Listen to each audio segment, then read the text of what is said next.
പരിശുദ്ധമായ നാമം വാഴ്ത്തപ്പെടുമാറാകട്ടെ. ഈ അനുഗ്രഹിക്കപ്പെട്ട സന്ധ്യാസമയത്തിനായി സ്തോത്രം ചെയ്യുന്നു. 2026 ഫെബ്രുവരി മാസം 18-ാം തീയതി വെളിപ്പാട് പുസ്തക പഠന പരമ്പരയുടെ 67-ാമത്തെ ക്ലാസ്സിലേക്ക് നിസ്തുലനായിരിക്കുന്ന യേശു ക്രിസ്തുവിൻ്റെ മഹത്വപൂർണ്ണ നാമത്തിൽ എല്ലാവരെയും വന്ദനം ചൊല്ലുന്നു. ദൈവമായ കർത്താവ് നമ്മെ ഏവരെയും ധാരാളമായി അനുഗ്രഹിക്കട്ടെ.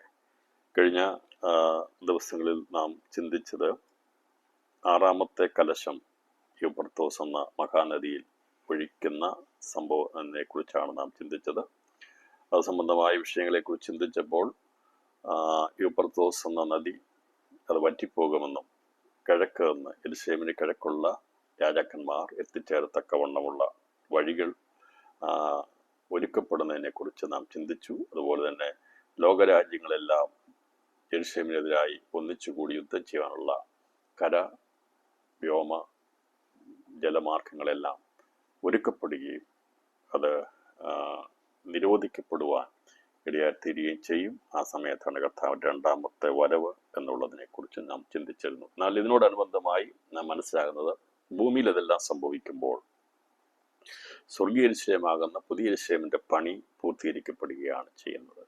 അപ്പോൾ ഇവിടെ യെരുശലേം മഹാനഗരമായിരിക്കുന്ന യെരുശലേം പിടിക്കപ്പെടുവാൻ, തകർക്കപ്പെടുവാൻ വേണ്ടി വലിയ കഷ്ടതയിലൂടെ കടന്നു പോകുമ്പോൾ മറുഭാഗത്ത് ദൈവം ലോകസ്ഥാപനത്തിന് മുമ്പ് വിഭാവനം ചെയ്തിരുന്ന ദൈവത്തിൻ്റെ ജീവനുള്ള നഗരമാകുന്ന പുതിയ യെരുശലേമിൻ്റെ ചേരാനുള്ള കല്ലുകളുടെ എണ്ണം പൂർത്തീകരിക്കപ്പെടുന്നു. അപ്പോൾ ദൈവത്തിൻ്റെ പ്രവൃത്തികളെല്ലാം അത് വിജയകരമായി തന്നെ മുന്നോട്ട് പോകും. അവൻ ജയാളിയാണ്.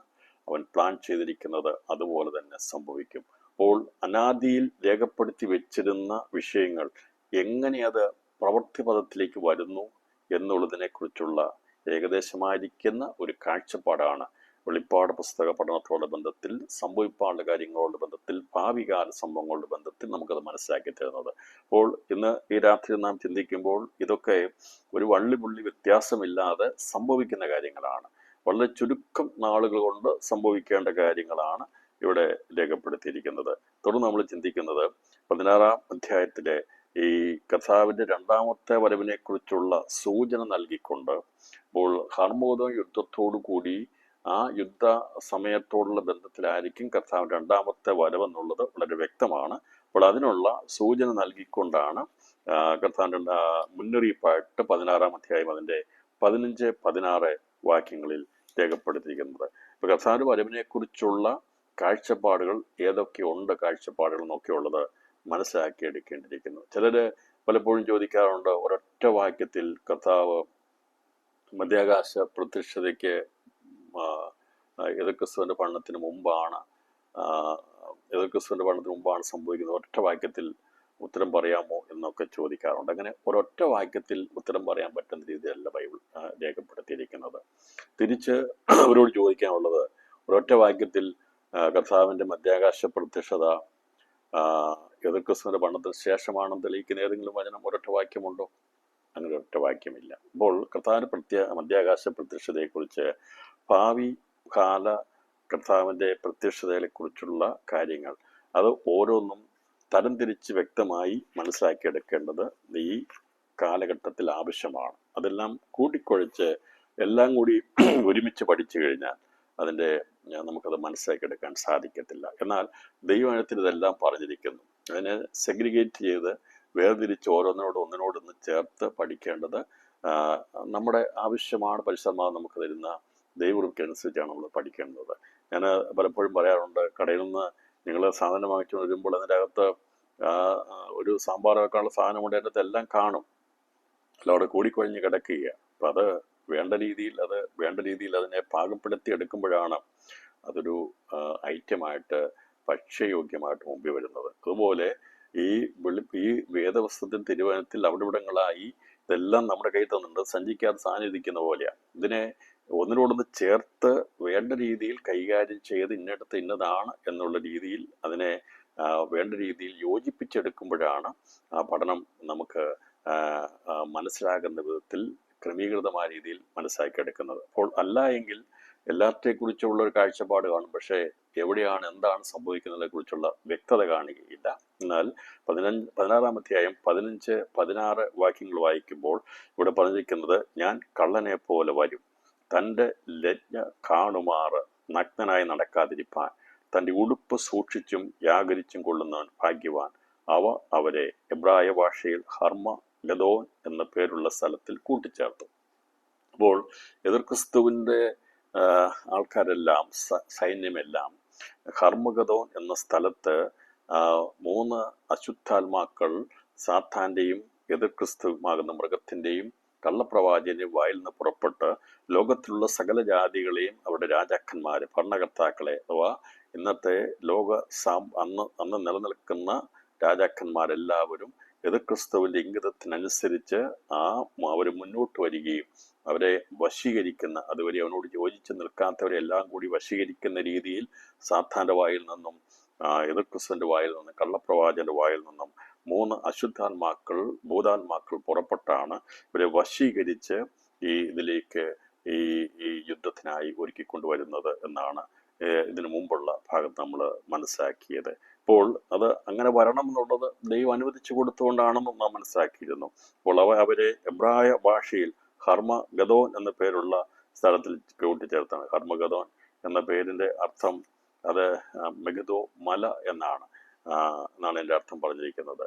അതൊരു സ്ഥലമാണ്. ആ സ്ഥലത്ത് യെരുശലേമിന് സമീപമായിരിക്കുന്ന ജസ്രയേൽ എന്നോട് അടുത്തുള്ളൊരു ഭാഗമാണ് ഹർമഗദോൻ. അതേക്കുറിച്ച് നമ്മൾ മനസ്സിലാക്കേണ്ടത്, യെരുശലേമിനെ നിരോധിക്കണമെങ്കിൽ, യെരുശലേം അതിനെ പിടിക്കണമെങ്കിൽ അതിനടുത്തുള്ള ഒരു സ്ഥലത്തായിരിക്കും അവർ കൂടുന്നത്. അപ്പോൾ അത് യൂഫ്രട്ടീസ് നദിയുടെ പടിഞ്ഞാറ് ഭാഗത്തായിരിക്കും. അപ്പോൾ കിഴക്കുന്ന് വരുന്നവരെല്ലാവരും ഇവിടെ വരണമെങ്കിൽ യൂഫ്രട്ടീസ് എന്ന നദിയുടെ പടിഞ്ഞാറ് ഭാഗത്ത്, അഥവാ അതിലെ ഈ യെരുശലേമിനുള്ള ബന്ധത്തിലുള്ള സ്ഥലത്താണ് ഹർമഗദോൻ എന്നുള്ളത്.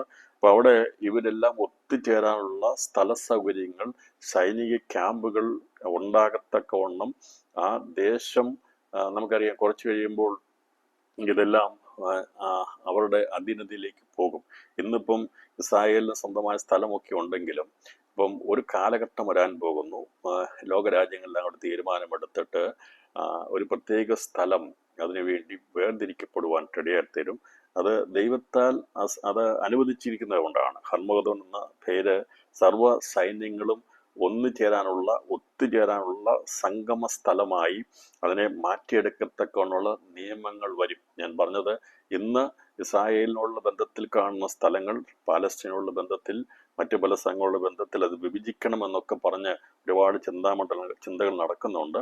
അപ്പോൾ അത് സംബന്ധമായ സംഘർഷങ്ങളും വിഷയങ്ങളൊക്കെ ഉണ്ടാകുന്നുണ്ടെങ്കിൽ ഒരു നിയമത്തിലൂടെ ഇസ്രായേൽ എന്ന ദേശത്തിന്റെ ഭാഗം സർവ്വ സൈന്യങ്ങളും കൂടി വരത്തക്കവണ്ണമുള്ള ഒരു സ്ഥലമായി, അവർ യുദ്ധത്തിന് കൂടി വരത്തക്കവണ്ണമുള്ള ഒരു സ്ഥലമാക്കി മാറ്റിയെടുക്കാനുള്ള നിയമങ്ങളും അതിനുള്ളതായ രീതികളും അന്ന് ഐക്യരാഷ്ട്ര സംഘടന ഉണ്ടോയെന്ന് എനിക്കറിയത്തില്ല. പക്ഷേ അന്ന് ലോകത്തെ ഭരിക്കുന്നവർക്ക് ഉള്ള ആലോചന പ്രകാരം സകല രാജ്യങ്ങൾ ഇവിടെ കൂടി വരണം, എവിടെ ആയിരിക്കണം യുദ്ധത്തിന് ഒരുങ്ങി കൂടി വരേണ്ടെന്നുള്ളതിനെ കുറിച്ചുള്ള കാര്യങ്ങൾ അവർ ആസൂത്രണം ചെയ്ത് നടപ്പാക്കുന്നത് ഹർമഗദോൻ എന്ന സ്ഥലത്തായിരിക്കും എന്നുള്ളത് ഇവിടെ വളരെ വ്യക്തമാക്കിയിരിക്കുന്നു. ഇവിടെ പ്രത്യേകമായി പറഞ്ഞിരിക്കുന്നത്, ഈ സമയത്ത് ഇവർ കൂടി വരുമ്പോൾ കർത്താവ് പറഞ്ഞിരിക്കുന്നത്, ഞാൻ കള്ളനെ പോലെ വരും, തൻ്റെ ലജ്ജ കാണുമാറ് നഗ്നനായി നടക്കാതിരിപ്പാൻ തൻ്റെ ഉടുപ്പ് സൂക്ഷിച്ചും യാഗരിച്ചും കൊള്ളുന്നവൻ ഭാഗ്യവാൻ, അവരെ എബ്രായ ഭാഷയിൽ ഹർമഗദോൻ എന്ന പേരുള്ള സ്ഥലത്ത് കൂട്ടിച്ചേർത്തു. ഇവിടെ 1260 ദിവസമാണ് എതിർക്രിസ്തുവിന്റെ ഭരണം. എന്നാൽ 1260 ദിവസം കഴിയുമ്പോൾ അടുത്ത ദിവസം കർത്താവ് വരത്തില്ല. അപ്പൊ അങ്ങനെ വന്നിരുന്നെങ്കിൽ കള്ളനെ പോലെ വന്നു എന്ന് പറയാൻ കഴിയത്തില്ല.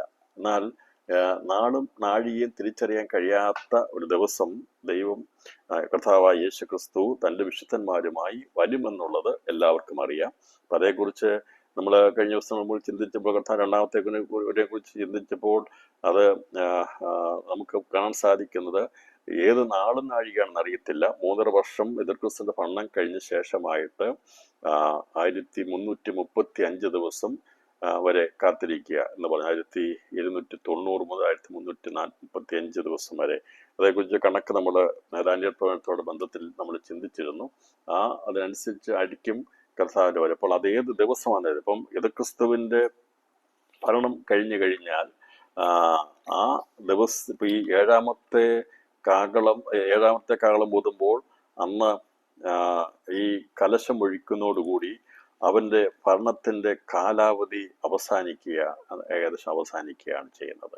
എന്നാൽ അതിനോടനുബന്ധമായിട്ട് പെട്ടെന്ന് തീരുകയല്ല, അവന്റെ കാലാവധി ഭരണസമയത്തിന്റെ സമയം പൂർത്തീകരിക്കപ്പെടുക എന്നാണെന്നുള്ളത് കൃത്യമായിട്ട് നമുക്ക് മനസ്സിലാക്കിയെടുക്കാൻ സാധിക്കുന്നത് തുടർന്ന് പഠനത്തിൽ മനസ്സിലാക്കുക. അപ്പോൾ ഏഴാമത്തെ കലശം ഒഴിക്കുന്നതോടുകൂടി അത് പൂർത്തീകരിക്കപ്പെടും.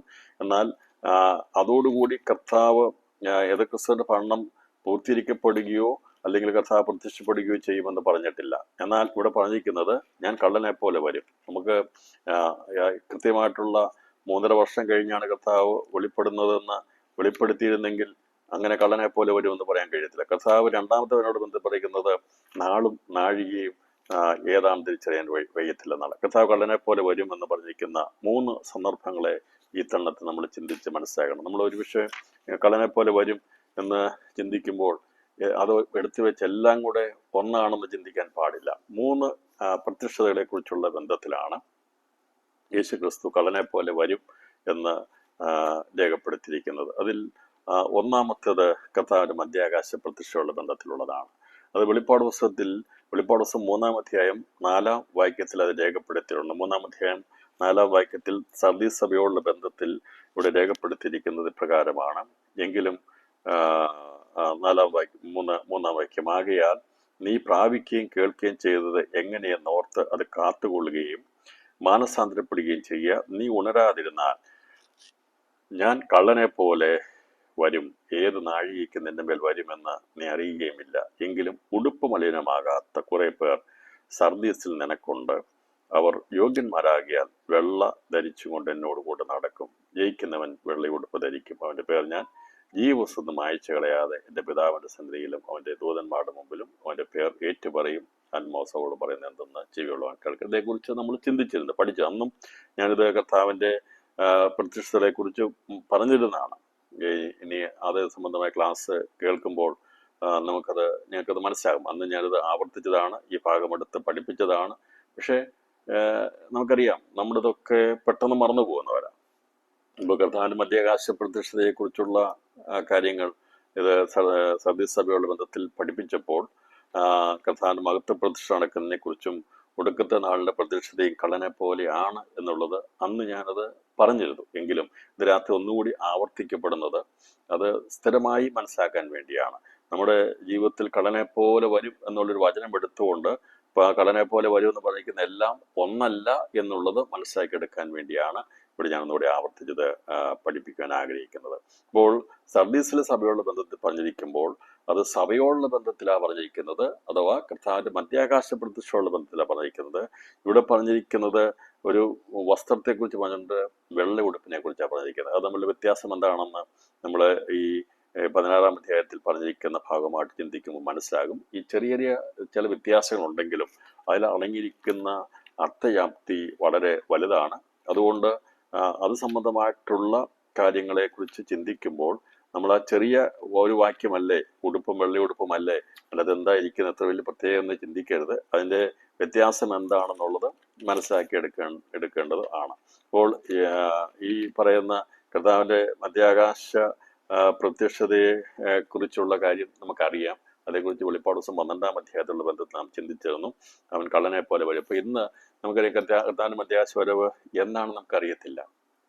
കള്ളനെ പോലെ കർത്താവ് വരും എന്ന് പറഞ്ഞതിന്റെ അർത്ഥം നമ്മെ ചേർക്കുവാൻ കർത്താവ് മധ്യാകാശത്ത് വരും. പക്ഷേ നാം ഉറങ്ങിപ്പോകുന്നവരാകരുത്. നാം കർത്താവിന് വേണ്ടി ആത്മീയ ഉണർവുള്ളവരായിരിക്കണം. യേശു കർത്താവ് എപ്പോൾ വന്നാലും അവനോടുകൂടെ പോകുവാൻ ഒരുക്കമുള്ളവരായിരിക്കണം. അത് ഒരിക്കലും 10 കന്യകമാരുടെ ഉപമയിൽ പറഞ്ഞിരിക്കുന്നതല്ല. അങ്ങനെ കർത്താവ് വന്ന് തട്ടി ഉണർത്തി വിളിച്ച് വിളക്കിൽ എണ്ണയൊക്കെ എടുത്ത് കൊണ്ടുപോകാനുള്ള സമയമൊന്നും പറഞ്ഞിട്ടില്ല. 10 കന്യകമാരുടെ ഉപമയിൽ പറഞ്ഞിരിക്കുന്നത് 2-ാമത്തെ വരവിനുള്ള പറഞ്ഞിരിക്കുന്ന. എന്നാലോചിച്ച് നോക്ക്, മാമാരം വരുന്ന വിളിച്ചു പറഞ്ഞു, അപ്പോൾ വിളക്കെടുത്തുകൊണ്ട് പോയി, എണ്ണയില്ല, വാങ്ങിക്കാൻ പോയി. അതൊന്നും മധ്യാകാശ പ്രത്യക്ഷ ബന്ധത്തിൽ നടക്കുന്ന സംഭവമല്ല. ഇത് ഞൊടിയടിയിൽ നടക്കുന്ന കാര്യമാണ്. ഇപ്പൊ കർത്താവിന്റെ മധ്യാകാശ പ്രത്യക്ഷത, സഭയെ എടുക്കപ്പെടുന്ന പ്രത്യക്ഷത, അത് ഞൊടിയടയ്ക്കുള്ളിൽ നടക്കുന്നതാണ്. അത് കള്ളനെ പോലെ വന്ന് ഇവിടെ ഈ ഒരിക്കലും വിട്ടുകൊടുക്കുകയില്ല, അല്ലെങ്കിൽ ദൈവസഭ പുനരുത്ഥാനം പ്രാപിക്കുകയില്ല, രൂപാന്തരം പ്രാപിച്ചെടുക്കപ്പെടുകയില്ല എന്നുള്ള വ്യഗ്രതയോടുകൂടി അണിനിരന്ന് നിൽക്കുന്ന പൈശാചിക ശക്തിയെ അതിജീവിച്ചുകൊണ്ട് മരണത്തിൻ്റെയും പുനരുത്ഥാനത്തോടും രൂപാന്തരത്തോടും കൂടി കർത്താവ് വേഗത്തിൽ ഞൊടിയടയ്ക്കുള്ളിൽ തൻ്റെ സഭയെ ചേർക്കും. അത് ഇന്ന് രാത്രി സന്ദേശം കേൾക്കുമ്പോൾ നമ്മളോടുള്ള ദൂതാണ്. നാം അതിനു വേണ്ടി ജീവിക്കുന്നവരാണ്. ജീവനോടിരിക്കുമ്പോൾ കർത്താവ് ഏത് നിമിഷം വന്നാലും അവനോട് ചേരുവാൻ വേണ്ടി കാത്തിരിക്കുന്ന, ആത്മവിശുദ്ധി തികയ്ക്കുന്ന മണവാട്ടിയായി നാം കാണപ്പെടുവാൻ ഇന്ന് രാത്രിയിൽ ഏൽപ്പിച്ചു കൊടുക്കുന്നതുകൊണ്ട് പറയുന്നത് കർത്താവിന്റെ മധ്യാകാശ പ്രത്യക്ഷമുള്ള ബന്ധത്തിൽ സർദീസ് സഭയുള്ള ദൂത് പറഞ്ഞിരിക്കുന്നത് 3-ാം അധ്യായം 4-ാം വാക്യം നാം വായിച്ചല്ലോ. അവിടെ പറഞ്ഞിരിക്കുന്നത് സഭയോടുള്ള ബന്ധത്തിൽ പറഞ്ഞിരിക്കുന്ന കാര്യമാണ്. അത് കള്ളനെ പോലെ വരും എന്ന് പറഞ്ഞതിന്റെ അർത്ഥം ആരും അറിയാതെ, സാത്താൻ അറിയാതെ, ഒരു ശക്തിയും അറിയാതെ യേശു കർത്താവ് ആ സഭയുടെ എണ്ണം തികയുമ്പോൾ പിതാവാം ദൈവത്തിന്റെ മനോനിർണയത്തിലുള്ള ലോകസ്ഥാപനത്തിന് മുമ്പിലുള്ള കണക്കിൻ പ്രകാരം എത്രയാണോ മണവാട്ടി സഭയുടെ അംഗമായി തീരേണ്ടത്, കുഞ്ഞാടിന്റെ രക്തത്തിന്റെ വിലയ്ക്ക് വാങ്ങുന്ന ആദിജാതന്മാരുടെ സഭ അതിന്റെ തികവിലെത്തുന്നത് എത്രയാണോ, അപ്പോൾ ആഗോള സഭ ദൈവത്തിന്റെ രക്തത്താൽ വിലയ്ക്ക് വാങ്ങിയതാണ്. അതിൽ നിന്ന് 100 മേനിയാകുന്ന തികവ് പ്രാപിക്കുന്ന, ക്രിസ്തുവിന്റെ തികഞ്ഞ പുരുഷത്വത്തിലേക്ക് എത്തുന്ന, തികഞ്ഞ പ്രായം പ്രാപിക്കുന്ന, ആ പരിജ്ഞാന പൂർത്തീകരണം പ്രാപിക്കുന്ന ആദിജാതന്മാരുടെ എണ്ണം തികയുന്ന സമയം ആർക്കും അറിയത്തില്ല. അതിനെയാണ് കള്ളനെ പോലെ വരുന്ന പറഞ്ഞിരിക്കുന്ന ആ സമയം പ്രവചിക്കാൻ കഴിയത്തില്ല. അത് ഏത് നാളിലോ നാഴികയിലോ വർഷത്തിലോ മാസത്തിലോ എന്ന് പറയാൻ കഴിയത്തില്ല. ഇന്നുവരെയും 2000 വർഷമായിട്ട് 1-ാം നൂറ്റാണ്ടിലെ ദൈവസഭ കാത്തിരുന്നു. അവരെ കർത്താവ് വന്നില്ല. 2, 3 അങ്ങനെ 2000 വർഷം കഴിഞ്ഞിട്ടും ഇന്നും നാം കാത്തിരിക്കുകയാണ്. നാം ഭാഗ്യമുള്ളവരാണ്. യേശു കർത്താവ് ഇതുവരെയും വന്നിട്ടില്ല. ഇന്ന് രാത്രിയിലും ഒരുങ്ങുവാനുള്ള സാഹചര്യം നമ്മുടെ ജീവിതത്തിന് മുമ്പാകെ ശേഷിച്ചിരിക്കുന്നു. ഇന്നുവരെയും ആത്മീയ ദർശനത്തോടുകൂടി ഗൗരവതയോടുകൂടി കർത്താവ് അതിനു വേണ്ടി ഒരുങ്ങിയിട്ടില്ല എങ്കിൽ ഇന്ന് രാത്രിയിൽ ദൈവാത്മാവ് നമ്മെ ഉത്ബോധിപ്പിച്ചുണർത്തുന്നത് നമുക്കൊരു സമയം കൂടി, അവസരം കൂടി ദൈവം തന്നിരിക്കുക. എല്ലാം ചവറന്നെണ്ണിക്കൊണ്ട് രാത്രിയിൽ പ്രിയപ്പെട്ടവരെ നമ്മുടെ സകല ഭാരങ്ങളെയും എല്ലാം വിട്ടുകളഞ്ഞുകൊണ്ട് യേശു കർത്താവിന് വേണ്ടി ഒരുങ്ങുവാനുള്ള സമയം ഇന്ന് നമുക്ക് തന്നിരിക്കുക. കഴിഞ്ഞ ദിവസത്തെക്കാൾ ഇന്ന് രാത്രിയിൽ ഒരിക്കൽ കൂടി സമർപ്പിക്കപ്പെടുന്നത്, നാം ദൈവത്തിൽ ഏൽപ്പിച്ചു കൊടുക്കുന്നത്, നമ്മുടെ ആഗ്രഹത്തെ വർദ്ധിപ്പിക്കുന്നത്, നമ്മുടെ ആശ വർദ്ധിക്കുന്നത്, പ്രിയനോട് ചേരുവാനുള്ള ആഗ്രഹം വർദ്ധിപ്പിക്കുവാൻ എപ്പോഴും ഇടയാകണമെങ്കിൽ യേശു കർത്താവിന്റെ മധ്യാകാശ വരവിലുള്ള പ്രത്യാശ വർദ്ധിക്കണം. രാത്രിയിലെ പ്രത്യാശ വർദ്ധിക്കണം. കർത്താവേ, ഒരു ദിവസം കൂടി എനിക്ക് തന്നത് എനിക്ക് ഒരുങ്ങാൻ വേണ്ടിയാ, എൻ്റെ പ്രിയപ്പെട്ട കുഞ്ഞുങ്ങൾക്ക് ഒരുങ്ങാൻ വേണ്ടിയാ. നാം ഇടിവിൽ നിന്ന് അവർക്ക് വേണ്ടി പ്രാർത്ഥിക്കണം. നമ്മുടെ പ്രിയപ്പെട്ടവർക്ക് വേണ്ടി പ്രാർത്ഥിക്കണം. ഇതുവരെയും ദൈവകൃപയുടെ അളവറ്റ വലിപ്പം മനസ്സിലാക്കാത്ത നമ്മുടെ പ്രിയപ്പെട്ടവരുണ്ടെങ്കിൽ അവർക്ക് വേണ്ടി ദിവസങ്ങളിൽ നാം കണ്ണീരോടെ പ്രാർത്ഥിക്കുന്ന കർത്താവേ, ഞങ്ങളുടെ തലമുറകൾ ആരും നഷ്ടപ്പെട്ടു പോകാതെ അവിടുത്തെ വരവെങ്കിൽ എടുക്കപ്പെടുവാൻ ഞൊടിയിടയ്ക്കുള്ളിൽ യേശു കർത്താവ് വന്ന് തൻ്റെ സഭയെ ചേർക്കുമ്പോൾ നമുക്ക് അവനോടുകൂടി ഒരുമിച്ച് ചേരുന്നതിനേക്കാൾ വലിയ ഭാഗ്യമില്ല. ആ ഭാഗ്യകരമായ പ്രത്യാശയ്ക്ക് വേണ്ടി ഇന്ന് രാത്രി എന്ത് ചെയ്യാൻ നമുക്ക് സമയം തന്നതിനായി സ്തോത്രം ചെയ്യാം. അവൻ കള്ളനെ പോലെ വരുമെന്ന് സഭയോട് പറഞ്ഞിരിക്കുമ്പോൾ നീ ഉണരാതിരുന്നാൽ എന്ന് പറഞ്ഞിരിക്കുകയാണ്. ഉണരാതിരുന്നാൽ നീ ഉണർന്നുകൊള്ളുക, ചാവാറായ ശേഷിപ്പുകളെ ശക്തീകരിക്കുക. ഞാൻ നിന്റെ പ്രവൃത്തി എന്ന് പറഞ്ഞാൽ ഉണർന്നുകൊള്ളുക, ചാവാറായ ശേഷിപ്പുകളെ ശക്തീകരിക്കുക. തലമുറകൾ ചാവാറായിട്ടുണ്ടെങ്കിൽ ആത്മീയത്തിൽ അവർ ഈ ദിവസങ്ങളിൽ ചാവാറായിരിക്കുന്ന ഒരു അവസ്ഥയിലാണെങ്കിൽ പ്രിയപ്പെട്ടവരെ, സഭയ്ക്ക് വേണ്ടി തലമുറയ്ക്ക് വേണ്ടി കരയുവാൻ ഇന്ന് രാത്രി ദൈവാത്മാവ് ഓർപ്പിക്കുകയാണ്. ചാവാറായ ശേഷിപ്പുകളെ ശക്തീകരിക്കുക. അവരെ പ്രാർത്ഥനയിൽ നാം ശക്തീകരിക്കുമ്പോൾ ഇന്ന് രാത്രിയിൽ ചാവാറായ ശേഷിപ്പുകളെ ദൈവസഭകൾക്ക് വേണ്ടി ഉണർന്നിരിക്കുന്നവർ പ്രാർത്ഥിക്കാൻ വേണ്ടി ദൈവാത്മാവിന്റെ രാത്രിയിൽ ആഹ്വാനം ചെയ്യുക. കുറ്റം പറഞ്ഞടക്കുകയല്ല, അവരുടെ കുറവുകൾ നിരത്തുകയല്ല. അത് ഫേസ്ബുക്കിലൂടെയും പത്രമാസികളിലൂടെയോ നോട്ടീസുകളിലൂടെയോ വാട്സാപ്പിലൂടെയോ സന്ദേശം അയക്കുകയല്ല. ഉണർന്നിരിക്കുന്ന ഒരു വിശ്വാസി ചെയ്യേണ്ടത്, ഉണർന്നിരിക്കുന്ന വിശ്വാസിയോട് ദൈവാത്മാവ് പറയുന്നത്, നീ ഉണർന്നിരുന്ന് കഴിഞ്ഞാൽ ചാവാറായ ശേഷിപ്പുകളെ ശക്തീകരിക്കാൻ വേണ്ടി ദൈവസന്നിധിയിൽ ഇടിവിൽ നിന്ന് പ്രാർത്ഥിക്കണം. ദിവസങ്ങളിൽ സഭകളിൽ പ്രശ്നങ്ങൾ വർദ്ധിക്കുമ്പോൾ ഒരു കൂട്ടം ജനം മുട്ടുമടക്കുവാൻ വേണ്ടി തയ്യാറാകുമെങ്കിൽ ദിവസങ്ങളിൽ ശക്തികരണത്തിന്റെ ശക്തി വ്യാപരിക്കുമെന്ന് രാത്രി ദൈവാത്മാവ് ദൂത് പറയുക. കുറ്റം പറഞ്ഞിടക്ക് ഒരു ഭാഗത്തോടെ നടന്നോട്ടെ. രാത്രിയിൽ വളരെ ആഗ്രഹത്തോടെ നമുക്ക് പ്രാർത്ഥിക്കാം. ദൈവം തന്നിരിക്കുന്ന ദൈവകൃപയ്ക്കൊത്തവണ്ണം ചാവാറായിരിക്കുന്ന ശേഷിപ്പുകളെ ശക്തീകരിക്കുവാനുള്ള ദൈവകൃപയാണ് ദൈവത്തിന്റെ ദാസന്മാരിലൂടെ ദൈവമക്കളുടെ ഉണർന്നിരിക്കുന്നവരുടെ മേൽ പകർന്നിരിക്കുന്നത്. അതുകൊണ്ട് നമുക്ക് രാഷ്ട്രീയങ്ങളില്ല, സ്ഥാനമാനങ്ങൾക്ക് വേണ്ടിയുള്ള ഓട്ടമില്ല, നമുക്ക് ദിവസങ്ങളിൽ മുഖ്യ സ്ഥാനം പിടിക്കാൻ വേണ്ടിയുള്ള പ്രയത്നമല്ല. നമുക്ക് ഒരൊറ്റ കാര്യമേ ഉള്ളൂ, പ്രാർത്ഥനയിലൂടെ മുന്നേറണം. നമ്മുടെ ജീവിതത്തിന്റെ കുറവുകളെ ദൈവത്തിൽ ഏൽപ്പിച്ചുകൊണ്ട് ഉണർന്നിരുന്ന് പ്രാർത്ഥിച്ച് ദൈവത്തിന്റെ വരവിൽ ഒരുക്കപ്പെടുവാൻ, ഈ ദിവസങ്ങളിൽ ചാവാറായിരിക്കുന്ന ശേഷിപ്പുകളെ ശക്തീകരിക്കാൻ വേണ്ടി പ്രാർത്ഥിക്കുവാൻ രാത്രിയിൽ ആത്മാവ് ദൂതറിയിക്കുമ്പോൾ അതിനുവേണ്ടി ഒരുങ്ങണം. അതാണ് ദൈവത്തിന്റെ പരിശുദ്ധാത്മാവ് കടനെ പോലെ യേശു കർത്താവ് വരുമെന്ന് രേഖപ്പെടുത്തിയിരിക്കുന്നത്. പ്രഥമ ഭാഗം നമ്മളെ സംബന്ധിച്ചുള്ളതാണ്. അങ്ങനെ എടുക്കപ്പെടുവാൻ ഭാഗ്യം ലഭിച്ചാൽ അതിൽ പരമായിട്ട് ഒന്നുമില്ല. ആ പ്രത്യാശയ്ക്കായ ദൈവത്തിന് സ്തോത്രം ചെയ്യാം. രണ്ടാമത് പറഞ്ഞിരിക്കുന്ന കർത്താവിന്റെ മഹത്വ പ്രത്യക്ഷതയെ കുറിച്ചാണ്. അപ്പൊ അതേക്കുറിച്ച് നമ്മൾ പഠിക്കുമ്പോൾ നമുക്കറിയാം, 3.5 വർഷം സഭ എടുക്കപ്പെട്ടു കഴിഞ്ഞാൽ 3.5 വർഷം സാത്താനിക മഹോത്തരവും 3.5 വർഷം എതിർക്രിസ്തുവിന്റെ ഭരണമാണ്. അപ്പോൾ 3.5 വർഷം എതിർക്രിസ്തുവിന്റെ ഭരണം അസ്തമിക്കുന്നതിനോട് ബന്ധത്തിലുള്ള കാര്യങ്ങളാണ് ഈ പറയുന്ന 7ാമത്തെ കലശം ഒഴിക്കുന്നതിനുള്ള ബന്ധത്തിൽ നടക്കുന്നത്. എന്നാൽ 6ാമത്തെ കലശം ഒഴിക്കുമ്പോൾ തന്നെ കർത്താവിന്റെ മുന്നറിയിപ്പ് കൊടുക്കുകയാണ്. കർത്താവ് വരാൻ സമയമായി എന്നുള്ളത് ലോകത്തെ, അന്നത്തെ ലോകത്തെ അറിയിക്കുക. സഭയോട്, നമ്മളോടല്ല, മണവാട്ടി സഭയുള്ള ആദിജാതന്മാരുടെ സഭയുള്ള ദൂതല്ലത്. അത് പറഞ്ഞിരിക്കുന്നത് സഭയുടെ ശേഷിപ്പിനുള്ള ദൂതാ പറഞ്ഞിരിക്കുന്നത്. ഈ 16-ാം അധ്യായത്തിൽ പറഞ്ഞിരിക്കുന്ന കർത്താവിന് കള്ളനെ പോലെ വരുമെന്ന് പറഞ്ഞിരിക്കുന്നത് നമ്മളെ കുറിച്ച് പറഞ്ഞിരിക്കുന്ന അല്ല. എന്ന് പറഞ്ഞാൽ ദൈവകൃപയെ നാം എടുക്കപ്പെട്ടു കഴിഞ്ഞാൽ പിന്നീട് നമുക്കത് ബാധകമല്ല. എന്നാൽ ഈ പറയുന്ന കർത്താവിന്റെ 1ാമത്തെ വരവെങ്കിൽ നാം എടുക്കപ്പെട്ടില്ലെങ്കിൽ, പിന്നെയും ജീവിതം ശേഷിച്ചിട്ടുണ്ടെങ്കിൽ 7 വർഷം കഴിഞ്ഞിട്ടാണെങ്കിൽ അന്ന് ഇത് നമ്മളെയും ബാധിക്കും. ഞാൻ പറഞ്ഞല്ലോ, കർത്താവിന്റെ വരവെങ്കിൽ എടുക്കപ്പെട്ടാൽ ഭാഗ്യം, അതല്ല ശേഷിച്ചാൽ സഭയുടെ ശേഷിപ്പിൽപ്പെടും. അങ്ങനെയാണെങ്കിൽ ഈ പറഞ്ഞിരിക്കുന്ന 2ാമത്തെ കർത്താവിന്റെ മഹത്വപ്പെടുത്തിയ കളനെ പോലെ വരുമെന്നുള്ളത് അറിഞ്ഞുകൊള്ളണം. അത് ഏത് വർഷത്തിൽ നടക്കുമെന്നുള്ള അല്ലെങ്കിൽ ഉള്ള സംശയങ്ങളൊന്നും വേണ്ട.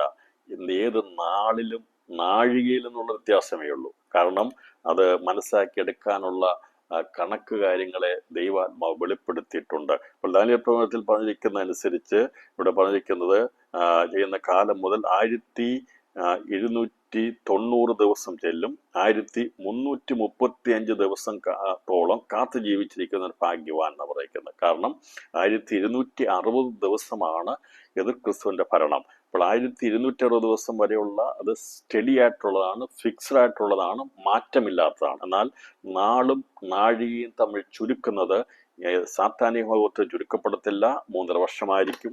എതിർക്രിസ്തുവിന്റെ ഭരണം അത് ചുരുക്കപ്പെടത്തില്ല, അതും 3.5 വർഷമായിരിക്കും.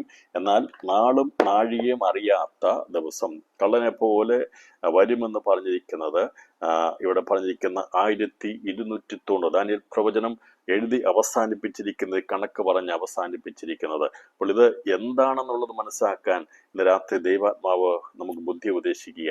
ഇതിനെ പഠിപ്പിക്കുന്ന അറിയാമോ? നാളും നാഴികയെയും കുറിച്ച് മനസ്സിലാക്കാൻ വേണ്ടിയാ. ആർക്ക് വേണ്ടിയിട്ടാണ്? കർത്താവ് 2ാമത്തെ വരവിന് വേണ്ടി. നാം 2ാമത്തെ വരവിന് വേണ്ടി ഒരുക്കപ്പെടുന്നവരല്ല, നാം കർത്താവിന്റെ മധ്യാകാശ വരവിന് വേണ്ടി ഒരുക്കപ്പെടുന്നവരാണ്. അങ്ങനെ ഒരുക്കപ്പെട്ടു കഴിഞ്ഞാൽ സകല വിശുദ്ധന്മാരുമായിട്ട് വരുന്നവരുടെ കൂടെ കർത്താവിന്റെ കൂടെ നമുക്ക് വരാൻ സാധിക്കും. അതിനകത്ത് സഭയുടെ അനുഗ്രഹിക്കപ്പെട്ട 2ാമത്തെ 60 മേനി വരുന്ന ചന്ദ്ര തേജസ് പ്രാപിക്കുന്നവരും ഈ പറയുന്ന ഈ കർത്താവിന്റെ 2ാമത്തെ വരവെങ്കിൽ ഭൂമിയിൽ കാണത്തില്ല. എന്നാൽ കർത്താവിന്റെ മണവാട്ടി നിർമ്മല കന്യക കാണത്തില്ല, മണവാട്ടി തോഴിമാരാകുന്ന കന്യകമാരും കാണത്തില്ല. പഴയ നിയമത്തിന്റെ ശ്രേഷ്ഠന്മാരായിട്ടുള്ളവരും 144,000 പേരും ഈ പറയുന്ന കർത്താവിന്റെ 2ാമത്തെ വരവിൽ കാണത്തില്ല. അവിടെ പുനരുത്ഥാനത്തിന് മുമ്പ് നടന്നിരിക്കും. എന്നാൽ കർത്താവിന്റെ 2ാമത്തെ വരവ് ആരോടുള്ള ബന്ധത്തിലാണ് എന്നുള്ളത് കൂടി ഇന്ന് രാത്രി നാം ശ്രദ്ധിച്ചിരിക്കുമ്പോൾ മനസ്സിലാക്കുമ്പോൾ അതിന്റെ നാളും നാഴികയുമാണ് അറിയാൻ കഴിയാത്തത്. അപ്പോൾ ഇവിടെ കാലത്തെക്കുറിച്ച് പറഞ്ഞിരിക്കുന്നത് ഞാൻ ഒന്നുകൂടെ അത് വിശദമാക്കും. പല ആവർത്തി പറഞ്ഞിട്ടുണ്ടെങ്കിലും ദാനിയേൽ പ്രവചനം പറഞ്ഞ് അവസാനിപ്പിച്ചിരിക്കുന്നത് 12-ാം അധ്യായത്തിൽ പറഞ്ഞിരിക്കുന്നത് കാലം മുതൽ 1290 ദിവസം ചെല്ലും, 1335 ദിവസം എന്ന് പറഞ്ഞാൽ 1260 കഴിഞ്ഞു കഴിഞ്ഞാൽ 1 മാസം വരെ മിനിമം ഇവിടെ ഒരു വലിയ കഷ്ടതയോടെ ഇന്ന് വരെ ഉണ്ടാകാത്ത വലിയൊരു കഷ്ടകാലം അന്നുണ്ടാകും എന്ന് പറയുന്ന ആ കാലത്തെ ദൈവിച്ചു. അപ്പം മിനിമം 1 മാസം വലിയ കഷ്ടതയോടെ ഇന്ന് വരെ ലോകം കണ്ടിട്ടില്ലാത്ത വലിയ കഷ്ടകാലം അന്നുണ്ടാകുമെന്ന് കർത്താവ് പറഞ്ഞിരിക്കുന്നു. എന്നാൽ അത് മാക്സിമം പോയാൽ 2.5 മാസം വരെയൊക്കെ വരികയുള്ളൂ. 75 ദിവസം, 1335 എന്ന് പറഞ്ഞിരിക്കുന്നത്. 1260, 1335 മൈനസ് 1260 എന്ന് പറയുമ്പോൾ 75 ദിവസമാണ്. 75 ദിവസം എന്ന് പറയുന്നത് 2.5 മാസമാണ്. അപ്പോൾ 1290 എന്ന് പറയുമ്പോൾ 1290 മൈനസ് 1260 അഥവാ 1290 ദിവസം മിനിമം എങ്കിലും ഉണ്ടായിരിക്കും. അതിൽ നിന്ന് എതിർക്രിസ്തുവിന്റെ ഭരണം 1260 മാറ്റുമ്പോൾ 30 ദിവസം, മിനിമം 1 മാസമെങ്കിലും വലിയ കഷ്ടതയുടെ ഞെരുക്കത്തിന്റെ അഥവാ ഈ സന്നാഹമെല്ലാം കൂടി ഹർമോദോൻ യുദ്ധത്തോടുള്ള ബന്ധത്തിൽ നടക്കണമെങ്കിൽ ഹർമോദോൻ യുദ്ധത്തിന്റെ സന്നാഹം ഉണ്ടാകുന്നുണ്ട്. അത് എതിർക്രിസ്തുവിന്റെ ഭരണം അവസാനിക്കുമ്പോൾ നടക്കത്തില്ല. അത് എന്ന് നടക്കുമെന്ന് ചോദിച്ചാൽ 1 മാസം കഴിഞ്ഞ് എതിർക്രിസ്തുവിന്റെ ഭരണത്തിന് ശേഷമായി വലിയ ഒരു കൺഫ്യൂഷനുള്ള വലിയ ആഗോളപരമായിട്ട് ഇവിടെ ജാതികളെല്ലാം കൂടി വരുന്ന ഒരു കാലഘട്ടമായിരിക്കും. ആ സമയത്തിന്റെ 1 മാസം എന്നുള്ളത് അത് മിനിമം ഉണ്ടായിരിക്കും. എന്നാൽ അത് മാക്സിമം 75 ദിവസം വരെ പോവുകയുള്ളൂ. അഥവാ 2.5 മാസം വരെ. ഇവിടെ എതിർക്രിസ്തുവിന്റെ ഭരണത്തിന് ശേഷമായിട്ട് 1 മാസത്തിനും 2.5 മാസത്തിനും ഇടയിൽ, അഥവാ ഒന്നുകൂടെ ഞാൻ വ്യക്തമായി പറഞ്ഞാൽ, എതിർക്രിസ്തുവിന്റെ ഭരണം അവസാനിച്ചു കഴിഞ്ഞാൽ 30 ദിവസത്തിനും 75 ദിവസത്തിനും ഇടയിലുള്ള ഏതെങ്കിലും ഒരു ദിവസം കർത്താവ് വരും. അതിനെയാണ് കർത്താവിന്റെ രണ്ടാമത്തെ വരവെങ്കിൽ അവൻ കള്ളനെ പോലെ വരുമെന്ന് ഇവിടെ പറഞ്ഞിരിക്കുന്നത്. ഇത് മനസ്സിലായെന്ന് വിശ്വസിക്കുന്നു. ഇതുകൊണ്ടെല്ലാം അതുകൊണ്ടാണ് നാളും നാഴിക വർഷമറിയാം.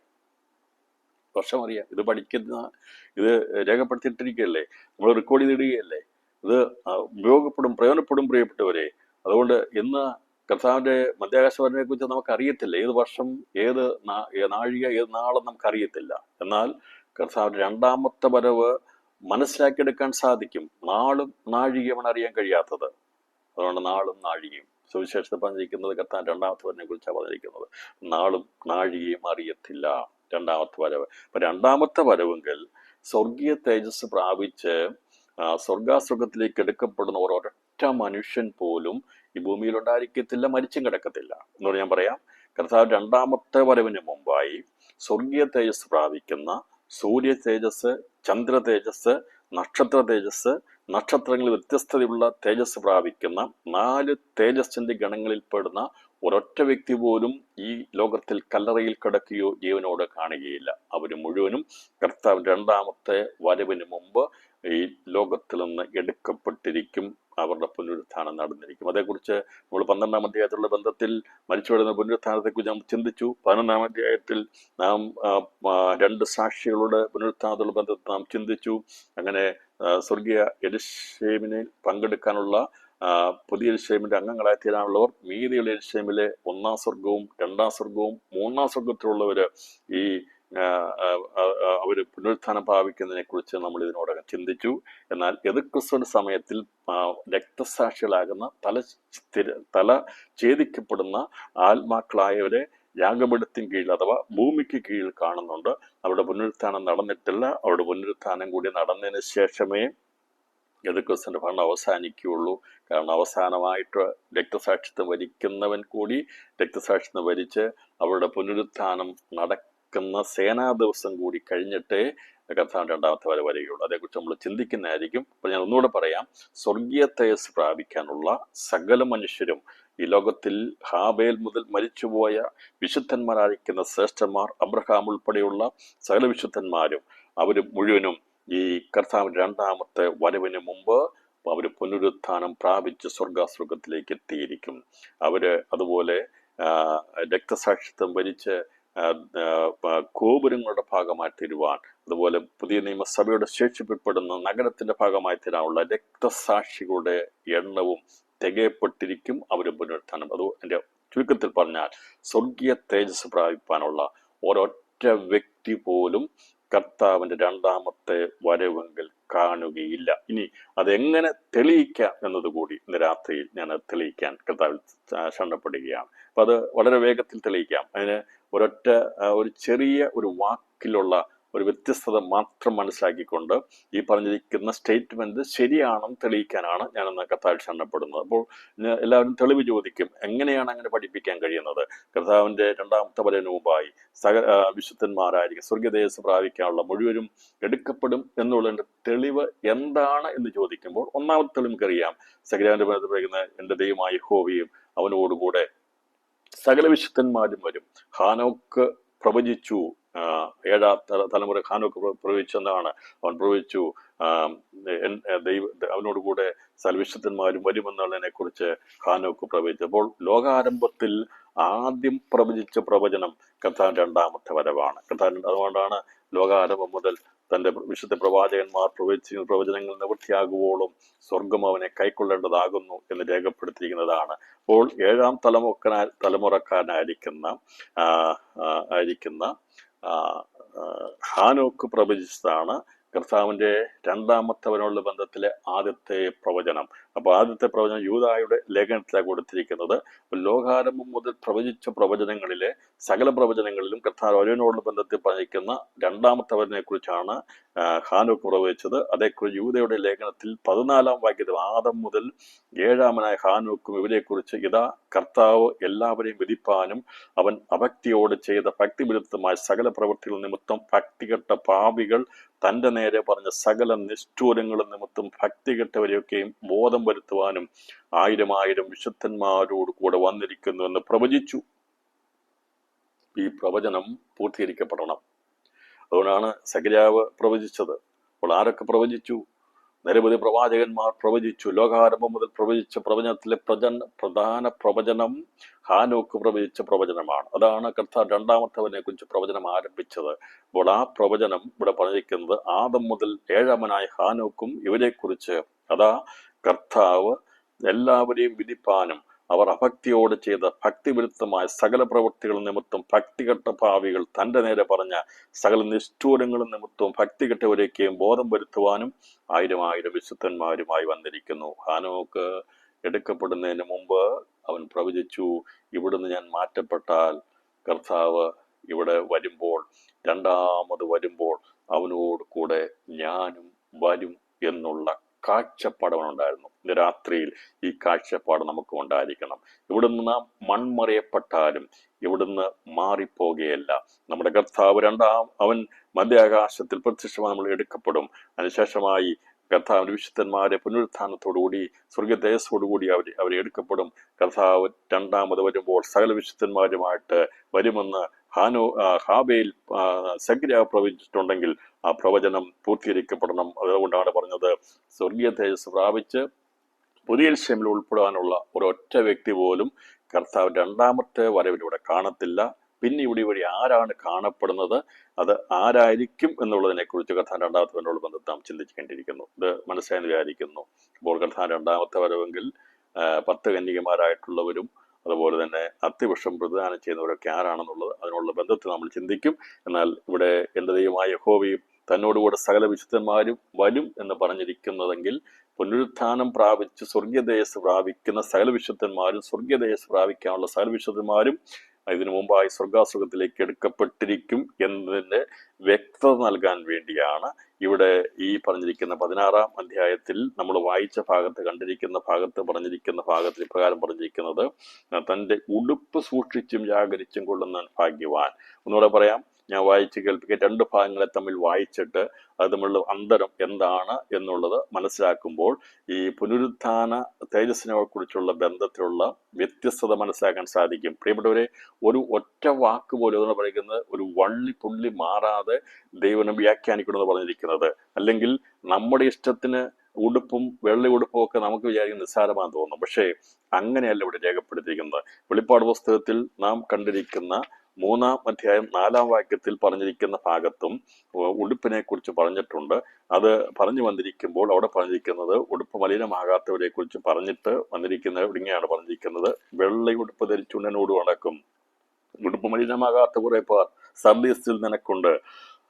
അവർ യോഗ്യന്മാരാകിയാൽ വെള്ള ധരിച്ചും കൊണ്ട് എന്നോടുകൂടെ നടക്കും. ജയിക്കുന്നവൻ വെള്ളി ഉടുപ്പ് ധരിക്കും. അവന്റെ പേർ ഞാൻ ജീവസ്വന്ന് മായ്ച്ചു കളയാതെ എന്റെ പിതാവിന്റെ സന്നിധിയിലും അവന്റെ ദൂതന്മാരുടെ മുമ്പിലും അവന്റെ പേര് ഞാൻ ഏറ്റുവെന്ന് പറഞ്ഞ എവിടെയോ പറഞ്ഞിരിക്കുന്നത് വെള്ള ഉടുപ്പ് ധരിക്കും. വെള്ള ധരിച്ചും കൊണ്ട് നാം നടക്കുന്നു. വിശുദ്ധി തികവിന് വേണ്ടി നാം നടക്കുന്നു. പലരും വെള്ള ധരിക്കുന്നത്, വെള്ളവസ്ത്രം ധരിക്കുന്നത് എനിക്കതിന് എതിർപ്പൊന്നുമില്ല കേട്ടോ. സ്തോത്രം. വെള്ളവസ്ത്രം വാങ്ങിച്ച് നമുക്ക് വേണമെങ്കിൽ ഏത് രാത്രി വേണമെങ്കിൽ വെള്ളവസ്ത്രം ധരിച്ച് നടക്കാം. പക്ഷെ ഇവിടെ ഉദ്ദേശിക്കുന്നതല്ല. പുനരുത്ഥാനത്തോടുള്ള ബന്ധത്തിൽ, തേജസ്സിനോടുള്ള ബന്ധത്തിലാണ് ഇവിടെ വെള്ള എന്ന് പറഞ്ഞിരിക്കുന്നത്. വെള്ള ഉടുപ്പ് ധരിക്കും. വെള്ള ധരിച്ചുകൊണ്ട് എന്നോട് നടക്കും. ജയിക്കുന്നവൻ വെള്ള ഉടുപ്പ് ധരിക്കും. അതിനെ കാണിച്ചിരിക്കുന്നത് മരണ പുനരുത്ഥാനത്തോടുള്ള ബന്ധത്തിൽ, അതുപോലെ തന്നെ രൂപാന്തരം പ്രാപിക്കുന്നവർക്ക് ലഭിക്കുന്ന ശരീരത്തിന്റെ തേജസ്സിനെയാണ് വെള്ള ഉടുപ്പെന്ന് പറഞ്ഞിരിക്കുന്നത്. അപ്പോൾ വെള്ള ഉടുപ്പെന്ന് പറഞ്ഞിരിക്കുന്നത് തേജസ് പ്രാപിക്കുക, സ്വർഗീയ തേജസ്സിൽ സൂര്യ തേജസ് പ്രാപിക്കുന്ന, കർത്താവിനോട് സിംഹാസനിരിക്കാൻ ഭാഗ്യം ലഭിക്കുന്ന മണവാട്ടി സഭയ്ക്ക് ലഭിക്കുന്ന വിശേഷ വസ്ത്രത്തിൽ പെടുന്നതാണ് വെള്ള ഉടുപ്പ്.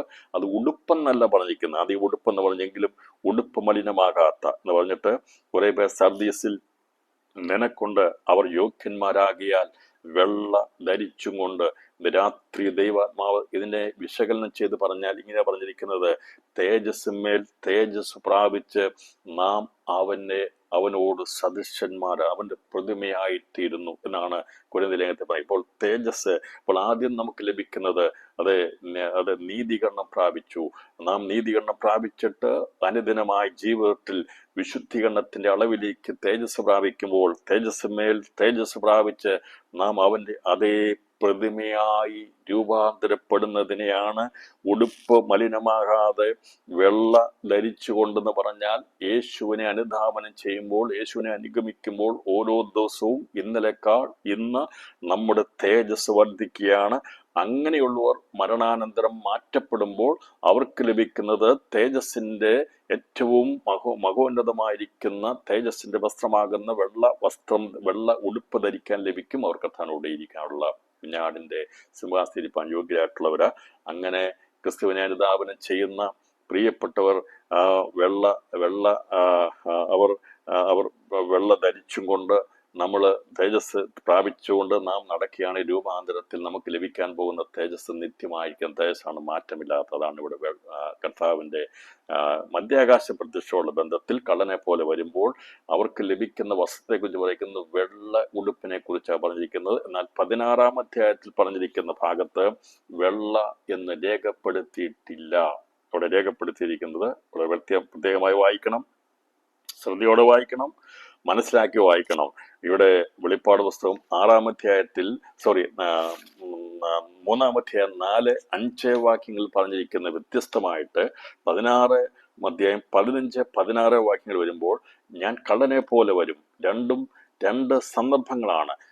സർദീസ് സഭയോട് പറഞ്ഞിരിക്കുന്നത് അവിടെ മധ്യാകാശ പ്രത്യക്ഷയോട് ബന്ധത്തിൽ സഭയോട് ദൂതറിയിക്കുമ്പോൾ അതിനോടുള്ള ബന്ധത്തിൽ പറഞ്ഞിരിക്കുന്നത് വെള്ളയുടുപ്പാണെങ്കിൽ 16-ാം അധ്യായം 15-16 വാക്യം വായിക്കുമ്പോൾ ഞാൻ കള്ളനെ പോലെ വരും, തൻ്റെ ലജ്ജ കാണുമാറ് നഗ്നായി നടക്കാതിരിപ്പാൻ തൻ്റെ ഉടുപ്പ് സൂക്ഷിച്ചും ജാഗരിച്ചും കൊള്ളുന്നവൻ ഭാഗ്യവാൻ. ഇവിടെ ഉടുപ്പെന്ന് പറഞ്ഞിട്ടുള്ളൂ, വെള്ളയുടുപ്പെന്ന് പറഞ്ഞിട്ടില്ല.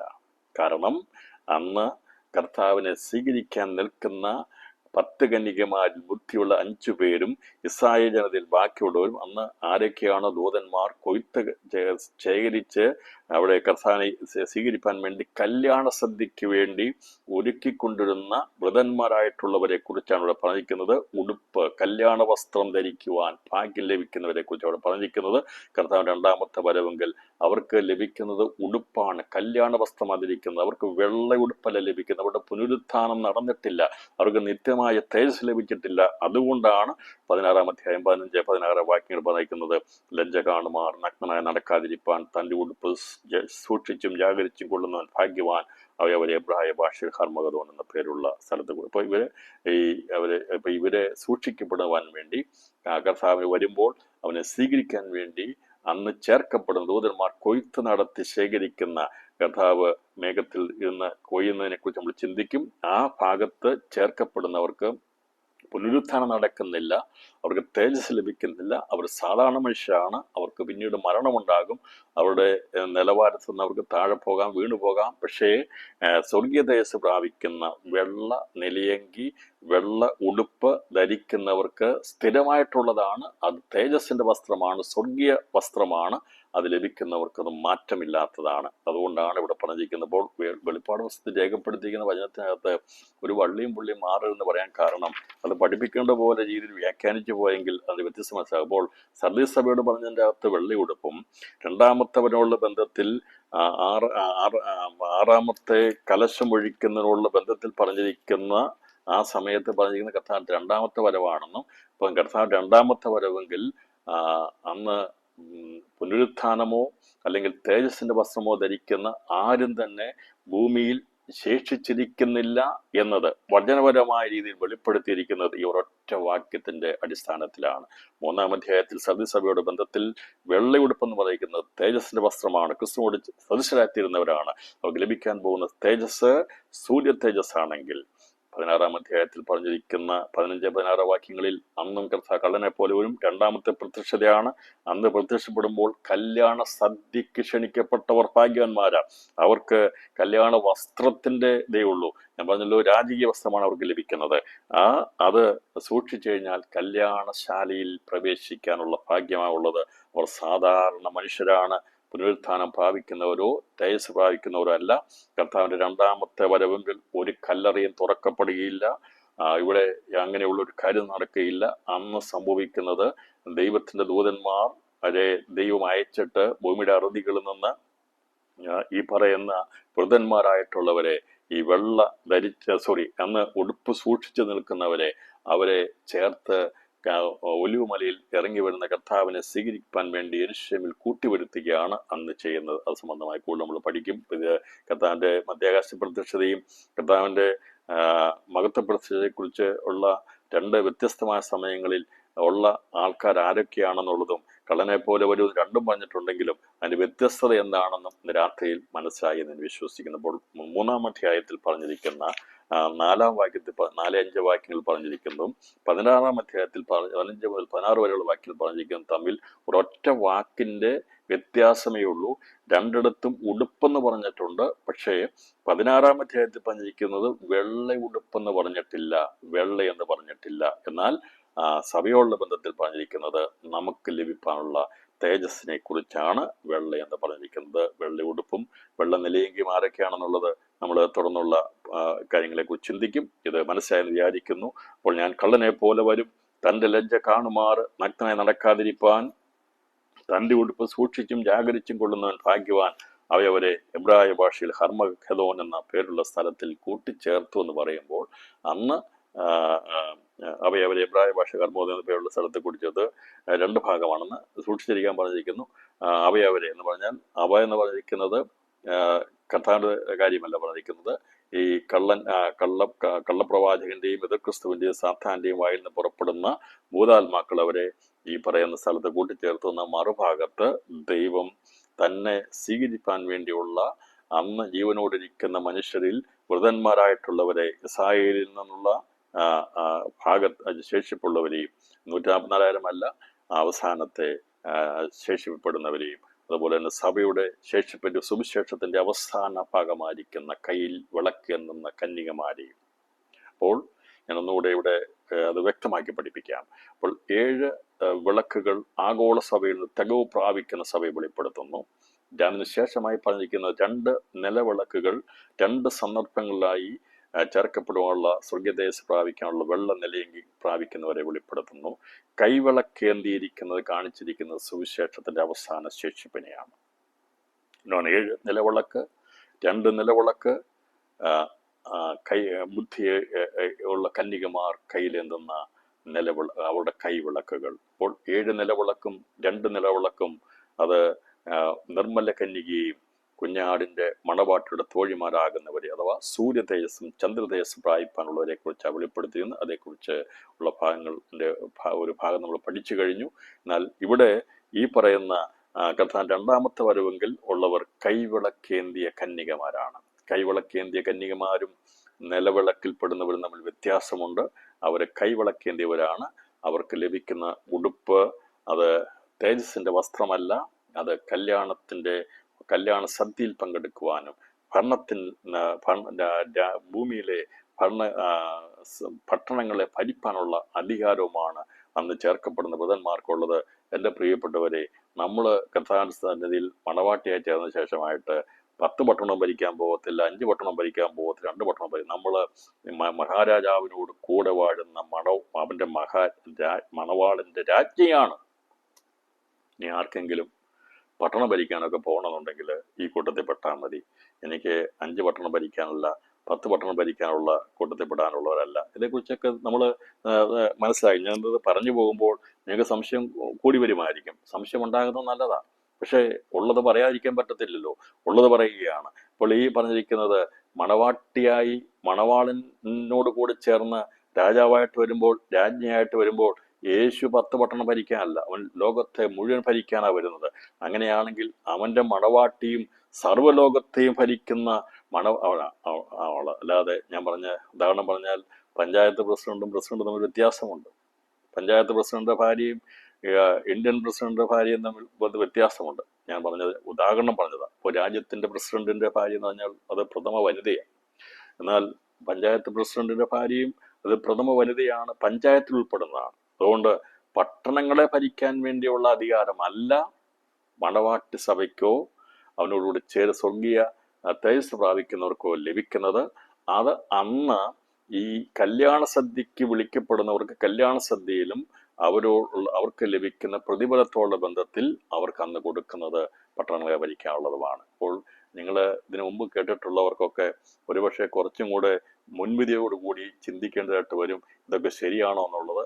ശരി തന്നെയാണോ എന്നുള്ളത് വിശകലനം ചെയ്തോ മനസ്സിലാക്കിക്കോ. ഞാൻ പറഞ്ഞതിന്റെ അർത്ഥം മനസ്സിലാകുക. എനിക്കൊരിക്കലും ലഭിച്ചിരിക്കുന്ന ദൈവിക കാഴ്ചപ്പാടനുസരിച്ച് എനിക്ക് 10 പട്ടണം ഭരിക്കാൻ, കോട്ടയം പട്ടണം ഭരിക്കാൻ വരണ്ട, എനിക്ക് ഡൽഹിയും ഭരിക്കാൻ വരണ്ട. എനിക്ക് ഒരൊറ്റ ആഗ്രഹമേ ഉള്ളൂ, കുഞ്ഞാടിന്റെ മണവാട്ടിയായി തീർന്നാൽ അവൻ മഹാരാജാവാകുമ്പോൾ അവൻ സർവ്വ ലോകത്തിനും രാജാവായിരിക്കുമ്പോൾ അവനോട് കൂടെ സദസ്യനായി കഴിയുമ്പോൾ അവനുള്ള സകലത്തിനും അധികാരം ലഭിക്കുവാനുള്ള മണവാട്ടിയാണ്. അതല്ലാതെ കേവലം 10 പട്ടണം ഭരിക്കാനുള്ളതല്ല എന്നുള്ളതും ഇത് രാത്രിയിൽ ആത്മനിറവിലും തെളിവിലും വ്യക്തമാക്കി നൽകുമ്പോൾ ആരുടെയെങ്കിലും ഹൃദയത്തിൽ ഇതിനു മുമ്പുള്ള ചിന്തകൾ അത് കോൺട്രാഡിക്ഷൻ ചെയ്യുന്നുണ്ടെങ്കിൽ, വിരുദ്ധമായി ചെയ്യുന്നുണ്ടെങ്കിൽ, നിങ്ങൾ സ്വസ്ഥമായിട്ട് പോയി ചിന്തിച്ചിട്ട് നിങ്ങൾക്ക് ഉചിതമായിട്ട് തിരഞ്ഞെടുക്കുക. ഞാൻ ഈ പറഞ്ഞിരിക്കുന്ന വചനപരമായിട്ട് സത്യമുള്ള കാര്യമാണ്. അപ്പൊ എങ്ങനെയാണ് കർത്താവിന്റെ മധ്യാകാശ പ്രത്യക്ഷ തമ്മിൽ വ്യത്യാസം മനസ്സിലാക്കുന്നത്? അന്ന് കർത്താവിന്റെ മഹത്വപ്രത്യക്ഷ രണ്ടാമത്തെ വരവുകൾ ഒരൊറ്റ വ്യക്തി പോലും അന്ന് തേജസ് പ്രാപിക്കുന്ന പുനരുത്ഥാനത്തിൽ പങ്കാളികളായി തീരുകയില്ല എന്നുള്ളതിന്റെ തെളിവായിട്ട് വെളിപ്പാട് ദിവസം 16-ാം അധ്യായം 15-16 വാക്യങ്ങളെ എടുത്ത് തിരിച്ചത് ഒന്നുകൂടി ഞാൻ വായിച്ചു നിർത്താം. 15-ാം വാക്യത്തിൽ ഞാൻ കള്ളനെ പോലെ വരും, തന്റെ ലജ്ജ കാണുമാറും, നഗ്നനായി നടക്കാതിരിപ്പാൻ തന്റെ ഉടുപ്പ് സൂക്ഷിക്കാതിരിക്കുള്ള ഭാഗ്യം എന്നാണ് എന്നുള്ള കണക്ക് ഞാൻ പറഞ്ഞല്ലോ. എതിർക്രിസ്തുവിന്റെ ഭരണം കഴിഞ്ഞ ശേഷമായി 30 ദിവസത്തിനും അതുപോലെ തന്നെ 30 ദിവസത്തിനും 75 ദിവസത്തിനും 2.5 മാസത്തിനിടയിൽ എതിർക്രിസ്തുവിന്റെ ഭരണം കഴിഞ്ഞിട്ട് മിനിമം 30 ദിവസം വരെ ഇവിടെ വലിയ പ്രശ്നമുണ്ടാകും. അത് 31-ാം ദിവസം ദൈവം നാളെ ചുരുക്കി വരാം. മാക്സിമം 75 ദിവസം, 2.5 മാസം വരെ പോവുകയുള്ളൂ. 2.5 മാസത്തിന് മുമ്പ് ദൈവം തന്റെ വിരുദ്ധന്മാർ നിമിത്തമോ നാളുകളെ ചുരുക്കുമെന്ന് പറഞ്ഞതുപോലെ 75, 74, 73, 72, 50, 45, 40, 35 എന്നറിയത്തില്ല, 30 വരെ 30 ദിവസം വരെ കാണും. 31-ാം ദിവസത്തിനും 75-ാം ദിവസത്തിന് ഇടയിലുള്ള ഒരു ദിവസത്തിൽ നാളും നാഴികയും അറിയാത്ത ദിവസം യേശു കർത്താവ് രണ്ടാമത്തെ വരവ് വരും. എതിർക്രിസ്തുവിന്റെ ഭരണം അവസാനിച്ചു കഴിഞ്ഞാൽ 30 ദിവസം കഴിഞ്ഞ് 31-ാം ദിവസമാണ്, 32-ആണോ എന്നറിയത്തില്ല, 74-ഓ 75-ഓ എന്നറിയത്തില്ല. ഇതിനിടയിൽ ഏതെങ്കിലും ഒരു ദിവസം വരുന്നതിനെയാണ് നാളും നാഴികയും അറിയത്തില്ല എന്ന് രണ്ടാമത്തെ വരവിനുള്ള ബന്ധത്തിൽ പറഞ്ഞിരിക്കുന്നത്. അന്ന് കർത്താവ് വരുമ്പോൾ തേജസ്സിന്റെ വസ്ത്രം ധരിക്കുന്ന ഒരൊറ്റ വ്യക്തി പോലും പുനരുത്ഥാനം പ്രാപിക്കത്തില്ല. എന്നാൽ മഹാരാജാവായിരിക്കുന്ന കർത്താവിനോടുകൂടെ സ്വർഗീയ തേജസ് പ്രാപിക്കുന്ന സൂര്യ, ചന്ദ്ര, നക്ഷത്രത്തിൽ വ്യത്യാസമുണ്ട് തേജസ് പ്രാപിക്കുന്ന വിശുദ്ധന്മാർ എല്ലാവരും കൂടി തേജസ്സിന്റെ ക്രിസ്തുവിനോടുകൂടി വെളിപ്പെടുന്നതിനെയാണ് തേജസ്സിന്റെ പ്രത്യക്ഷത എന്ന് ബൈബിളിൽ പറഞ്ഞിരിക്കുന്നത്. സകല വിശുദ്ധന്മാരും തേജസ്സിൽ പ്രത്യക്ഷപ്പെടുമ്പോൾ രാത്രിയിൽ പറയണം, അവനോടുകൂടെ നമ്മളും തേജസ്സിൽ വെളിപ്പെടും. രാത്രിയിൽ ഈ മർമ്മം മനസ്സിലായി എന്ന് ഞാൻ വിശ്വസിക്കുന്നു. ഇതിൽ കൂടുതലായിട്ട് കർത്താവിന്റെ മധ്യാകാശ പ്രത്യക്ഷതയും മഹത്വ പ്രത്യക്ഷതയും തമ്മിലുള്ള അന്തരം മനസ്സിലാക്കി കൊണ്ടുപോകുവാൻ, പഠിപ്പിക്കുവാൻ ഇനി ഞാനത് തുനിയുന്നില്ല. അത് മനസ്സിലായെങ്കിൽ മൂന്നാമത് പറഞ്ഞിരിക്കുന്ന കള്ളനെ പോലെ വരുമെന്ന് പറഞ്ഞിരിക്കുന്നത് അത് കർത്താവിന്റെ ദിവസത്തെ കുറിച്ചാണ് പറഞ്ഞിരിക്കുന്നത്. ഞാൻ പറഞ്ഞല്ലോ, കർത്താവിന്റെ മധ്യാകാശ പ്രത്യക്ഷ കള്ളനെ പോലെ വരുമെന്ന് സർദീസ് സഭയോടുള്ള ബന്ധത്തിൽ പറഞ്ഞു. കർത്താവിന്റെ രണ്ടാമത്തെ വരവ് അത് ഹർമോദൻ യുദ്ധത്തോടുള്ള ബന്ധത്തിൽ വരുമെന്നുള്ളത് വെളിപ്പെടുത്ത 16-ാം അധ്യായം 15-ാം വാക്യത്തോടുള്ള ബന്ധത്തിൽ പറഞ്ഞിരിക്കുന്നു. എന്നാൽ യേശു കർത്താവിടെ രണ്ടാമത് വന്നു കഴിഞ്ഞാൽ അവൻ 1000 ആണ്ട് വാഴ്ച കഴിഞ്ഞ ശേഷമായി ഗോഗ് മാഹോഗ് യുദ്ധമുണ്ട്. 1000 ആണ്ട് വർഷം കഴിയുമ്പോൾ സാത്താനെ അഴിച്ചുവിട്ട് കഴിയുമ്പോൾ ഉണ്ടാകുന്ന ഒരു ഗോഗ് മഹോ യുദ്ധമുണ്ട്. അതിനുശേഷമായി ഏത് ദിവസത്തിലാണ് ഒടുക്കത്തെ നാൾ പ്രത്യക്ഷമാകുന്ന അറിയത്തില്ല. അന്നാണ്, അതേക്കുറിച്ചാണ് ഇവിടെ പത്രോസ് പറഞ്ഞിരിക്കുന്നത്. 2 പത്രോസ് ലേഖനത്തിൽ 3-ാം അധ്യായം 10-13 വാക്യം പറയുന്നത്, കർത്താവിന്റെ ദിവസമോ കള്ളനെ പോലെ വരും. അന്ന് ആകാശം കൊടുമുഴക്കത്തോടെ ഒഴിഞ്ഞു പോകും, മൂലപദാർത്ഥങ്ങൾ കത്തിയഴിയുകയും ഭൂമിയും അതിലുള്ള പണികളും വെന്തു പോവുകയും ചെയ്യും. അപ്പോൾ എതിർ ക്രിസ്തുവിന്റെ ഭരണം 3.5 വർഷം കഴിഞ്ഞിട്ട് 1 മാസത്തിനും 2.5 മാസത്തിനിടയിൽ നാളും നാഴികയും അറിയാത്ത ദിവസത്തിൽ യേശു കർത്താവ് രണ്ടാമത് ലോകത്ത് വരുമെങ്കിൽ അവൻ ഭൂമിയിൽ നിന്ന് സ്വർഗാസുഖത്തിലേക്ക് കരേറി പോകുന്നത് 1000 ആണ്ട് വാഴ്ച കഴിഞ്ഞ ശേഷമായി അവനോടുകൂടെ വരുന്ന സകല വിശുദ്ധന്മാരുമായിട്ട് കരേറി പോകുന്നത് ഒടുക്കത്തെ നാൾ കഴിഞ്ഞിട്ടാണ്. തന്നെ കർത്താവ് ദിവസമോ കടനെ പോലെ വരും. ഇപ്പോൾ കർത്താവ് കൂടി ഉണ്ട്, അതുകൊണ്ട് ഇനി കർത്താവ് വരേണ്ട ആവശ്യമില്ല. അതുകൊണ്ടാണ് കർത്താവിന്റെ ദിവസം. ആ ദിവസം അപ്പോൾ ആകാശവും കൊടിമുഴക്കത്തോടെ ഒഴിഞ്ഞു പോവുകയും മൂലപദാർത്ഥങ്ങൾ കത്തിയഴിയുകയും ചെയ്യുന്ന ദിവസം എന്നാണെന്ന് ആർക്കും അറിയത്തില്ല. അത് കള്ളനെ പോലെയാണ് വരുന്നത്. എന്ന് പറഞ്ഞാൽ ഗോഗ് മാഹോ യുദ്ധം കഴിയുമ്പോൾ അത് എന്നായിരിക്കും എന്നുള്ളതും അതിനോടനുബന്ധമായി നടക്കുന്ന ഒടുക്കത്തെ നാൾ എന്നാണ് പ്രത്യക്ഷപ്പെടുന്നുള്ളത് ആർക്കും അറിയത്തില്ല.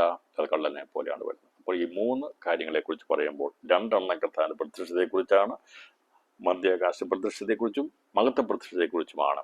അപ്പൊ രണ്ടാമത് വന്നു കഴിഞ്ഞാൽ കർത്താവ് തന്റെ വിശുദ്ധന്മാരുമായി രാജ്യം പിതാവാം ദൈവത്തെ ഏൽപ്പിക്കാൻ വേണ്ടി പോകുമ്പോൾ പുതിയ ആകാശ പുതിയ ഭൂമി സൃഷ്ടിച്ച് അവിടേക്ക് പ്രവേശിക്കാനുള്ള ഭൗമിക തേജസ് പ്രാപിക്കുന്ന പ്രവേശിപ്പിച്ച ശേഷമായി ഈ പുതിയ ആകാശ പുതിയ ഭൂമിയെ പിതാവാം ദൈവത്തിന് ഏൽപ്പിക്കാൻ വേണ്ടി പോകുന്നതിന് മുമ്പായി ദൈവത്തിന്റെ ദിവസം പ്രത്യക്ഷപ്പെടും. 1-ാമത്തെ ആകാശം 1-ാമത്തെ ഭൂമിയും ഒടിമുഴക്കത്തോടെ അഴിഞ്ഞുപോയി മൂലപദാർത്ഥം അകത്തിയഴിയപ്പെടും. അതോടുകൂടിയാണ് സകലതും ഇല്ലാതായിത്തീരുന്നത്. ഒടുക്കത്തെ നാൾ എന്നുള്ളത് കള്ളനെ പോലെയാണ് പ്രത്യക്ഷപ്പെടുന്നത്. അപ്പോൾ 1000 ആണ്ട് വാഴ്ച കഴിഞ്ഞ് എന്നാണ് ഒടുക്കത്തെ നാൾ വരുന്നുള്ളത് അറിയത്തില്ല. ഗോഗുമഹ യുദ്ധമുണ്ടാകും. അതിനുശേഷമായ ഒരു ദിവസത്തിലാണ് ഒടുക്കത്തെ നാൾ പ്രത്യക്ഷപ്പെടുന്നത്. അതേക്കുറിച്ചാണ് കള്ളനെ പോലെ വരുന്നത്. ഇപ്പൊ 3 പ്രാവശ്യം കള്ളനെ പോലെ പറഞ്ഞിരിക്കുന്നത് 3 സന്ദർഭങ്ങളുടെ ബന്ധത്തിലാണ്. ഇതൊന്നും ഒരൊറ്റ സംഭവം അല്ല എന്ന് മനസ്സിലാക്കിയെടുക്കാൻ വേണ്ടിയാണ് ഞാൻ ഇത്രയും കാര്യമായ രീതിയിൽ ഇതിനെ വ്യാഖ്യാനിച്ചത്. ഇനിയും ആർക്കെങ്കിലും സംശയമുണ്ടെങ്കിൽ ഇത് സംബന്ധമായിട്ട് ചോദ്യങ്ങൾ ചോദിക്കാം. അല്ലാതെ മനസ്സിലായെങ്കിൽ നിങ്ങൾക്കത് കമന്റ് ചെയ്യാം, നിങ്ങൾക്കത് അറിയിക്കാം. ഈ ക്ലാസ്സിനിടെ ഞാൻ ചോദിക്കുന്നത് നിങ്ങൾക്ക് മനസ്സിലായെങ്കിൽ മനസ്സിലായെന്ന് പറയുക, ഇല്ലെങ്കിൽ മനസ്സിലായിട്ടില്ലെന്ന് പറയുക. അപ്പോൾ കർത്താവിന്റെ വരവ് മധ്യാകാശ പ്രത്യക്ഷ കള്ളനെ പോലെ വരും, കർത്താവിന്റെ മഹത്വ പ്രത്യക്ഷ കള്ളനെ പോലെ വരും, കർത്താവിന്റെ ഒടുക്കത്തെ നാളാകുന്ന പ്രത്യക്ഷത അതും കള്ളനെ പോലെ വരും. ഇതാണ് കള്ളനെ പോലെ വരുന്ന 3 കാര്യങ്ങൾ. ഇതിനകത്ത് പ്രിയപ്പെട്ടവരെ, കർത്താവിന്റെ മധ്യാകാശ വരവിൽ എടുക്കപ്പെടുവാണ്. ദൈവകൃപയ്ക്കായി നമുക്ക് സ്തോത്രം ചെയ്യാം. ബാക്കിയുള്ള കർത്താവിന്റെ പ്രത്യക്ഷതയിൽ നമ്മളും കാണും. ഇങ്ങോട്ട് വരുന്ന വിശുദ്ധന്മാരെല്ലാം അങ്ങോട്ട് തിരികെ പിതാവിന്റെ സന്നിധിയിലേക്ക് കരേറിപ്പോയി രാജ്യം പിതാവിനെ ഏൽപ്പിക്കും. ഇന്ന് രാത്രി ഞാൻ ഏകദേശം പൂർണ്ണമായിട്ടുള്ള ഒരു സന്ദർഭത്തെ, അത് ഇനി സംഭവിപ്പാനുള്ള കാര്യങ്ങളുടെ ഏകദേശം മുഴുവൻ കാര്യങ്ങളും പറഞ്ഞിട്ടുണ്ട്. അപ്പോൾ ഈ കർത്താവിന്റെ പ്രത്യക്ഷയോടെ ബന്ധത്തിലുള്ള കാര്യങ്ങൾ, മധ്യാകാശ പ്രത്യക്ഷത നാം എടുക്കപ്പെട്ട് സ്വർഗത്തിലേക്ക് കടന്നു പോകുന്നതാണ്. കർത്താവിന്റെ രണ്ടാമത്തെ പ്രത്യക്ഷത സകല വിശുദ്ധന്മാരുമാകുന്ന അവരുമായി കർത്താവ് ഭൂമിയിൽ പ്രത്യക്ഷപ്പെടുന്നതാണ്. കർത്താവിന്റെ ദിവസം കള്ളനെ പോലെ വരുന്നത്. ആകാശം കൊടുമുഴക്കത്തോടെ എല്ലാം മാറിപ്പോയി പുതിയ ആകാശം പുതിയ ഭൂമി വന്നിട്ട് ആകാശത്തുള്ള ദൂതന്മാർ ശേഷിച്ചിരിക്കുന്നവരെയും ദൂതതുല്യരായിരിക്കുന്ന ഒടുക്കത്തെ നാളിൽ പുനരുത്ഥാനം പ്രാപിക്കുന്ന പ്രിയ സമുദ്രം ഏൽപ്പിച്ചു കൊടുക്കുന്ന വിശുദ്ധന്മാർ നിത്യജീവൻ പ്രാപിച്ച് അവർ പുതുവാന ഭൂമിയിലേക്ക് പ്രവേശിക്കുമ്പോൾ അവിടെ പുതുവാന ഭൂമി, പുതിയ ആകാശം, നീതി വസിക്കുന്ന പുതിയ ഭൂമിയും പുതിയ ആകാശവും അനീതി വസിക്കുന്ന സകലത്തെ നീക്കിക്കളഞ്ഞിട്ട് കത്തിച്ചു കളഞ്ഞിട്ട് നരകാഗ്നയിൽ കളയേണ്ടതിനകത്ത് കളഞ്ഞു കഴിയുമ്പോൾ ഇന്നത്തെ കാണുന്ന ഒന്നാമത്തെ ആകാശം ഒന്നാമത്തെ ഭൂമിയും പിന്നെ കാണത്തില്ല, സമുദ്രം കാണത്തില്ല, പുതിയ ആകാശ പുതിയ ഭൂമി കാണും. അഗ്നരകത്തിൽ ദുഷ്ടന്മാർ കിടക്കും. ദൈവത്തിന്റെ രാജ്യം പിതാവാം ദൈവത്തെ പരമേൽപ്പിക്കാൻ വേണ്ടി വിശുദ്ധന്മാർ അവനോടുകൂടി ഇറങ്ങി വന്നവർ മടങ്ങിപ്പോകുന്നതിനെയാണ് ഈ കർത്താവിന്റെ കള്ളനെ പോലെ വരുന്ന ആ ദിവസം ഒടുക്കത്തെ നാളെന്ന് പറഞ്ഞിരിക്കുന്നത്. ഒടുക്കത്തെ നാൾ കഴിഞ്ഞു കഴിഞ്ഞാൽ ദൈവം ഉണ്ടാക്കുന്ന ദിവസമാണ്. ഉണ്ടാക്കുന്ന ദിവസത്തിൽ വിശുദ്ധന്മാർ സ്വർഗാസുരത്തിലേക്ക് പ്രവേശിക്കും. അതിനുശേഷമാണ് പുതിയ ആകാശ പുതിയ ഭൂമിയിലേക്ക് പുതിയ യെരൂശലേം ഇറങ്ങി വരുന്നതാണ് വെളിപ്പാട് പുസ്തകത്തിൽ പറഞ്ഞിരിക്കുന്ന കാര്യങ്ങൾ. അതിൻ്റെ തുടർമാന ഭാഗങ്ങൾ ഉള്ള സംഭവങ്ങൾ നമുക്ക് വേഗത്തിൽ ചിന്തിക്കാം. ഒന്നിനോടൊന്ന് വ്യത്യസ്തമായ കാര്യങ്ങളുള്ള ബന്ധത്തിൽ മനസ്സിലാക്കി പോകുന്നത്, പല ആവർത്തി പറഞ്ഞു പോകുന്നത്, പിന്നെയും ആവർത്തിക്കുന്നത്, എവിടെയെങ്കിലും സംശയം കിടപ്പുണ്ടെങ്കിൽ അതൊന്ന് മാറിപ്പോകാൻ വേണ്ടിയാണ് വചനമാകുന്ന ദൈവവചനമാകുന്ന വെള്ളം കൊണ്ടൊന്ന് കഴുകുന്നത്. പ്രിയപ്പെട്ടവരെ, നമ്മുടെ മനസ്സാക്ഷിയിൽ ചിലപ്പോൾ സംശയങ്ങളൊക്കെ കിടക്കും. അപ്പോൾ ഈ വചനമാകുന്ന ആത്മാവിലെ സകല കന്മഷങ്ങളെ നീക്കി നമ്മെ വെടിപ്പാക്കിയെടുക്കുന്നത് ദൈവവചനമാകുന്ന വചനം കൊണ്ട് കഴുകുമ്പോഴാണ്. നമ്മുടെ പാപത്തെ ശുദ്ധമാക്കുവാൻ യേശുവിൻ്റെ രക്തത്തിൻ്റെ ശക്തി ആവരിക്കുമ്പോൾ വചനത്തിൻ്റെ ശക്തി കൊണ്ടാണ് നമ്മുടെ സംശയങ്ങളെ ദൂരീകരിക്കുന്നത്. അത് നമ്മളെ കഴുകി വെടിപ്പാക്കുകയാണ്. ശുദ്ധീകരണം പ്രാപിച്ച പ്രിയപ്പെട്ടവർ തേജസ് പ്രാപിപ്പാൻ വേണ്ടി വചനത്തിൻ്റെ ആധികാരികത മനസ്സിലാക്കി കാര്യങ്ങളെ വിവേചിച്ചെടുക്കുവാൻ പരിജ്ഞാനപൂർത്തി പ്രാപിച്ചു കഴിയുമ്പോൾ, ഈ പറയുന്ന കാര്യങ്ങൾ മനസ്സിലാക്കി കഴിയുമ്പോൾ നാം വ്യത്യസ്തരുള്ളവരായിട്ടുള്ളവരായിരിക്കും.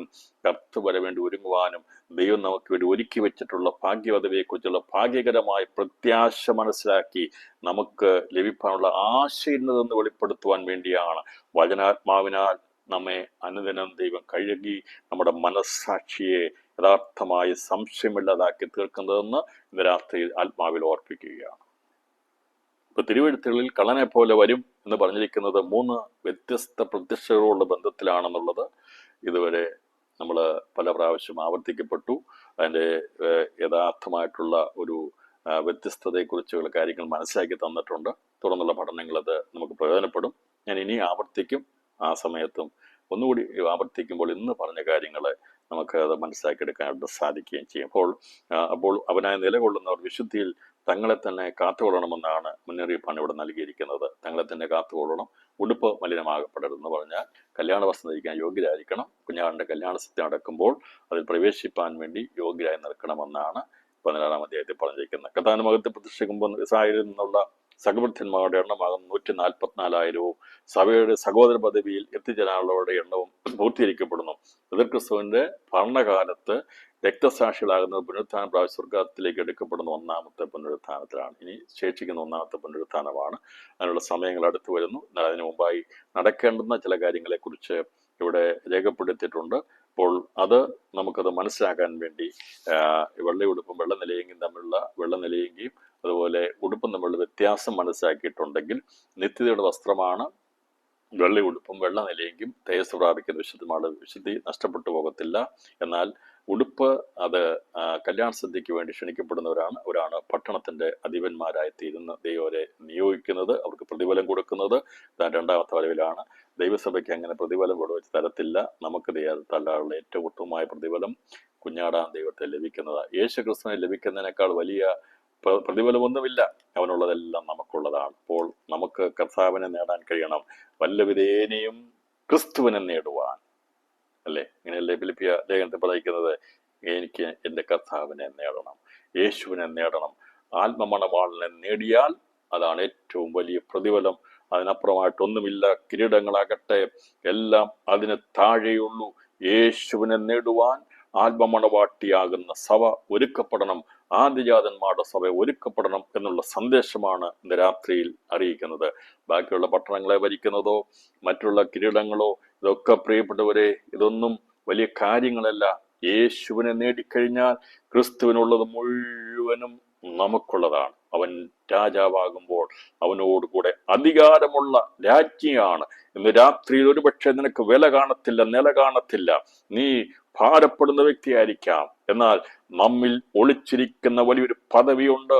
അത് ലോകത്തിന് അറിയത്തില്ല, അത് മറ്റാർക്കും അറിയത്തില്ല. നമുക്ക് ലഭിക്കാൻ പോകുന്ന പദവി ദൈവം നമുക്ക് വേണ്ടി ഒരുക്കിയിട്ടുള്ളത് ഒരു കണ്ണ് കണ്ടിട്ടില്ല, ഒരു ചെവി കേട്ടിട്ടില്ല, ഒരു മനുഷ്യന്റെ ഹൃദയത്തിലും തോന്നിയിട്ടുമില്ല. ഇന്ന് രാത്രിയിൽ സ്വർഗീയ സിംഹാസനം നമുക്ക് വേണ്ടി ഒരുക്കപ്പെടുന്നുണ്ട്. അവിടെ ഇരിക്കാൻ വേണ്ടി ഭാഗ്യം ലഭിച്ച ദൈവമക്കളെ, അതിനേക്കാൾ അപ്പുറമായ ഒരു സ്ഥാനമില്ല. അത് പ്രാപിക്കണമെങ്കിൽ വീണ് കിടന്ന ദിവസങ്ങളിൽ പ്രാർത്ഥിക്കണം. വല്ല വിധേയനെയും കർത്താവേ എന്നെയും കൂടി ഒരുക്കണമേ എന്ന് ദിവസങ്ങളിൽ നമുക്ക് കണ്ണുനീരോടെ ദൈവത്തോട് പ്രാർത്ഥിക്കാം. നമ്മുടെ ജീവിതത്തിന്റെ ഏറ്റവും വലിയ ലക്ഷ്യം അതായിരിക്കണം. അത് നാം നേടിയെടുക്കുന്നത് കഴിവ് കൊണ്ടല്ല.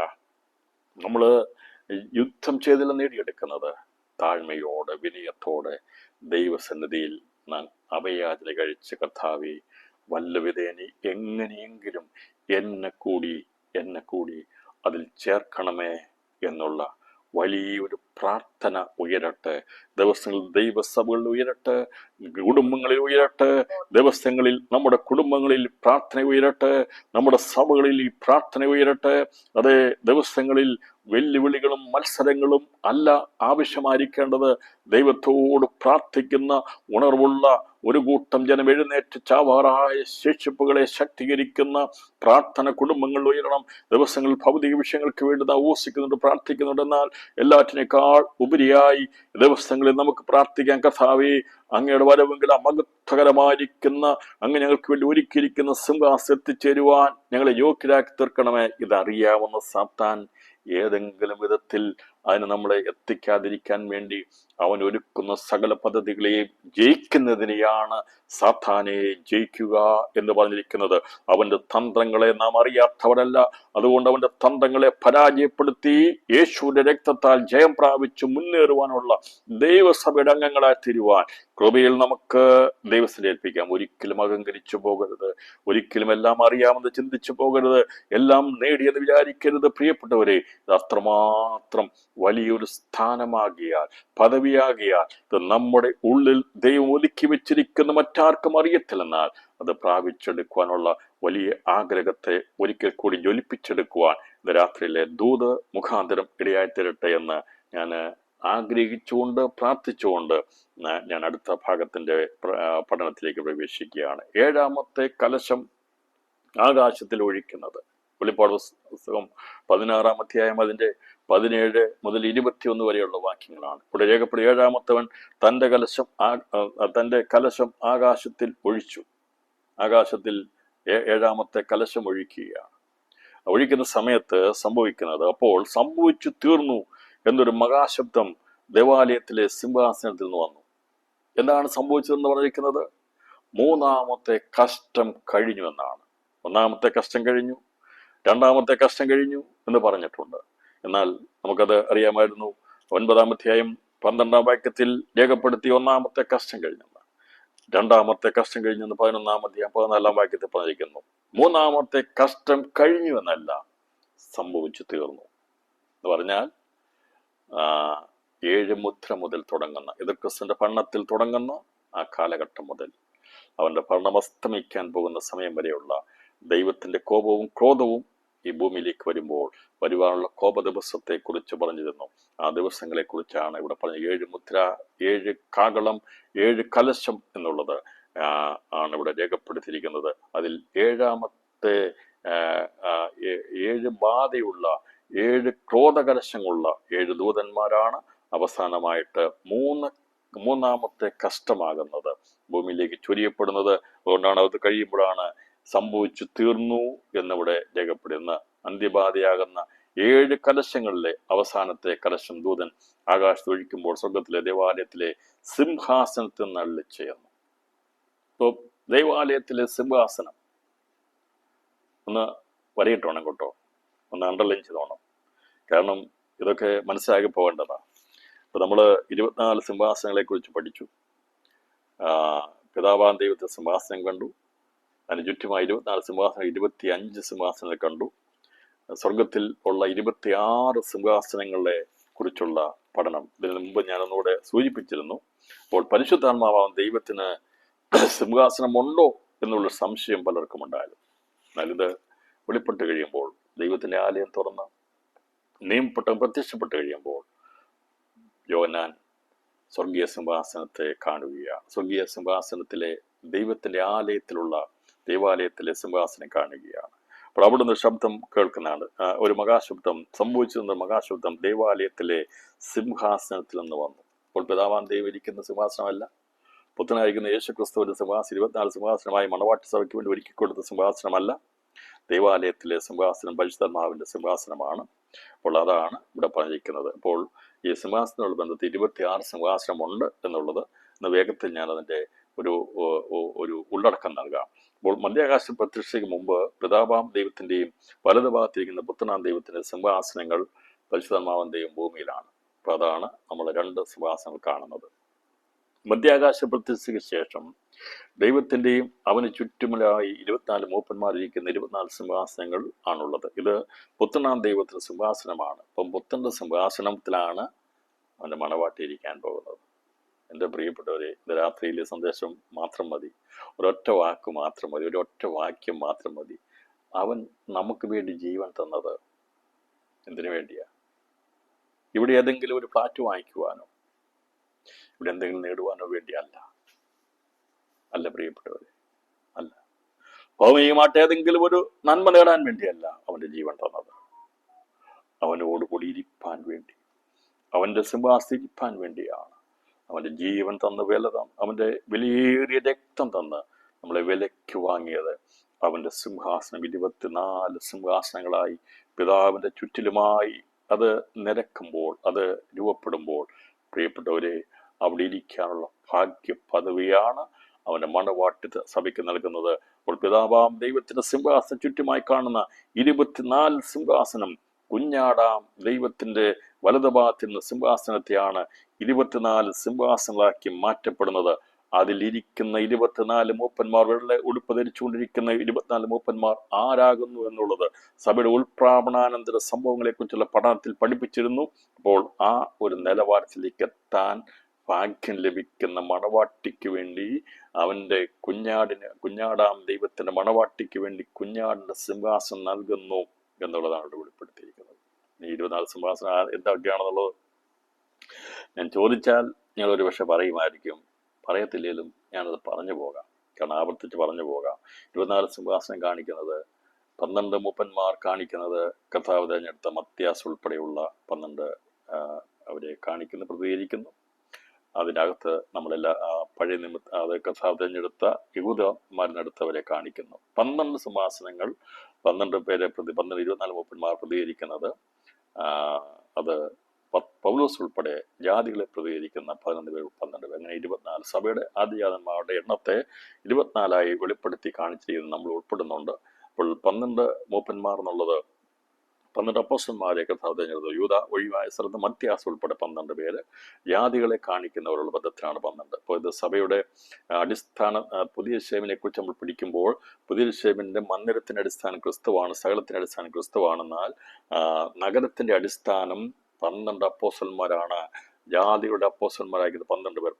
പൗലോസ് ഉൾപ്പെടെയുള്ളവരുടെ പേരുകളാണ് ഇതിൽ രേഖപ്പെടുത്തിയിരിക്കുന്നത്. മതിലിന്റെ അടിസ്ഥാനങ്ങളാണ് ദൈവത്തിന്റെ 12 അപ്പോസ്തലന്മാരായിരിക്കുന്ന ക്രിസ്തു തിരഞ്ഞെടുത്ത 12 അപ്പോസ്തലന്മാർ, മത്യാസ് ഉൾപ്പെടെയുള്ളവർ. ഇവരാണ് 24 മൂപ്പന്മാർ. ഈ 24 മൂപ്പന്മാരും പ്രതികരിക്കുന്നത് നമ്മളെ എല്ലാവരെയുമാണ് പ്രതികരിക്കുന്നത്. നാം സിംഹാസനത്തോട് നാം ചേരുന്നു, ക്രിസ്തുവിനോട് മന്ദിരത്തോട് ചേരുന്നു, നഗരത്തിന്റെ ഭാഗത്തോട് ചേരുന്നു, മതിലിന്റെ ഭാഗത്തോട്. നമ്മളെ കൂടാതെ ഒന്നുമില്ല, ക്രിസ്തുവിനെ കൂടാതെ ഒന്നുമില്ല. ഇതുപോലെ തന്നെ സഭയെ കൂടാതെ നിത്യതയിൽ ഒന്നുമില്ല. അതുകൊണ്ടാണ് ഈ അടിസ്ഥാനം കെട്ടപ്പോൾ, നഗരത്തിന്റെ അടിസ്ഥാനം ദൈവം ശില്പിയായി നിർമ്മിച്ചതും അടിസ്ഥാനങ്ങളുള്ളതുമായ നഗരം എന്ന് പറയുമ്പോൾ, ആ നഗരത്തിന്റെ അടിസ്ഥാനം കാണാൻ കഴിയത്തില്ലായിരുന്നു. എന്നാൽ അത് ആ അടിസ്ഥാനം ഏതെന്ന് പറയുമ്പോൾ 12 അപ്പോസ്തലന്മാർ, ജാതികളുടെ അപ്പോസ്തലനായിരിക്കുന്ന പൗലോസ് ഉൾപ്പെടെയുള്ള 11 അപ്പോസ്തലന്മാരാണ് നഗരത്തിന് അടിസ്ഥാനമായി തീരുന്നത്. മതിലിന്റെ അടിസ്ഥാനമായി തീരുന്നത് കർത്താവ് തിരഞ്ഞെടുത്ത 12 അപ്പോസ്തലന്മാർ, മത്യാസ് ഉൾപ്പെടെയുള്ളവരാണ്. മന്ദിരത്തിന്റെ അടിസ്ഥാനം ക്രിസ്തുവാണ്. അടിസ്ഥാനമാണ് ക്രിസ്തുവിനോട് ചേർത്ത് പണിയപ്പെടുന്ന നഗരത്തിന്റെ മതിൽ, അതിന്റെ ഗോപുരങ്ങൾ ഭംഗിയോടെ പണിയപ്പെടും. ആ തേജസ് പ്രാപിക്കുന്ന പുതിയ യെരൂശലേമിന്റെ പണിയിൽ ഭാഗമായി തീരുവാൻ നമുക്ക് ഭാഗ്യം ലഭിച്ചിട്ടുണ്ടല്ലോ. അപ്പോൾ 24 സിംഹാസനം കൂടി 25 ആദിയാകന്മാരുടെ സഭയെ കൊണ്ട് സ്വർഗത്തിലേക്ക് തിരികെ പ്രവേശിക്കുന്ന പരിശുദ്ധനാമൻ ദൈവത്തിന്റെ സിംഹാസനമാണ് സ്വർഗ ദേവാലയത്തിൽ കാണപ്പെടുന്ന 26ാമത്തെ സിംഹാസനം. അപ്പോൾ എത്ര സിംഹാസനമുണ്ട് എന്ന് ചോദിച്ചാൽ 26 സിംഹാസനങ്ങൾ സ്വർഗത്തിലുണ്ട് എന്നുള്ളത് മനസ്സിലാക്കിയെങ്കിൽ ഇന്ന് രാത്രി സന്ദേശം ഞാൻ അവസാനിപ്പിക്കാൻ പോകുക. ദൈവമായ കർത്താവ് നമ്മെ സഹായിക്കട്ടെ. ഇന്ന് രാത്രിയിൽ ദൈവത്തിന്റെ കൃപയാൽ ദൈവാത്മാവ് വെളിപ്പെടുത്തന്നിരിക്കുന്ന ഏറ്റവും അതിപ്രധാനമായ സന്ദേശം, നാം ഏത് വിധേനയും നാം കർത്താവിന്റെ വരവേണ്ടി ഒരുക്കപ്പെടണം. അവൻ കള്ളനെ പോലെ വരും. ഞൊടിയടയ്ക്കുള്ളിൽ തന്റെ സഭയോട് നിന്ന് എടുക്കപ്പെടുമ്പോൾ നമ്മളൊരു ശ്വാസം വിട്ട് അത് തിരിച്ചെടുക്കുന്നതിന് മുമ്പായി, അഥവാ ഒരു സ്വിച്ച് ഇട്ട് അത് ഓൺ ചെയ്ത് സ്വിച്ച് ഓഫ് ചെയ്യുന്നതിന് മുമ്പായി നാം ഒന്ന് കൈ ഞൊടിക്കുന്നതിനിടയിൽ യേശു കർത്താവ് തന്റെ സഭയെ ചേർക്കുവാൻ മധ്യാകാശത്ത് വരും. ആ എടുക്കപ്പെടുവാൻ ഭാഗ്യം ലഭിച്ചാൽ അവനോട് കൂടെ ഇരിക്കുവാൻ, സിംഹാസനത്തിരിപ്പാൻ, വെള്ള ഉടുപ്പ് ധരിച്ചുകൊണ്ട് അധികാരമുള്ളവരെ തിരുവാൻ ദൈവം നമുക്ക് ഭാഗ്യം തന്നിട്ടുണ്ട്. ഇത് രാത്രി എല്ലാ കരങ്ങളും ദൈവസേനയിൽ ഉയർത്തപ്പെട്ടാട്ടെ. അല്പസമയം ദൈവസേനയിൽ സമർപ്പിച്ചാട്ടെ. കർത്താവേ, കേട്ടുപോകുന്നതൊന്നും നമുക്കത് നഷ്ടമായി തീരാതെ ലാഭമായി തീരുവാൻ എത്ര പേർക്ക് സമർപ്പിക്കാൻ കഴിയും? ഒരു സമർപ്പണം നമുക്ക് ആവശ്യമാണ്. ഇന്നത്തെ ഏറ്റവും വലിയ ആവശ്യകത ദിവസത്തിൽ ചാവാറായ ശേഷിപ്പുകളെ ശക്തീകരിക്കുക. അതിനുവേണ്ടി നാം ഉണർന്നുകൊള്ളുവാൻ വേണ്ടി ഉള്ള ദൂത് കൈമാറിക്കൊണ്ട് വചന സൃഷ്ടിക്ക് വിരാമിടുന്നു. പങ്കെടുത്ത എല്ലാവരോടും നന്ദി പറയുന്നു. അന്യോന്യം ഓർത്ത് പ്രാർത്ഥിക്കാം. നമുക്ക് കർത്താവ് എടുക്കപ്പെടുവാൻ, നമ്മുടെ പ്രിയപ്പെട്ട എടുക്കപ്പെടുവാൻ കർത്താവ് കുറവ് നൽകുവാൻ വേണ്ടി പ്രാർത്ഥിക്കാം. ദൈവമായ കർത്താവ് നമ്മെ ഏവരെയും ധാരാളമായി അനുഗ്രഹിക്കുമാറാകട്ടെ.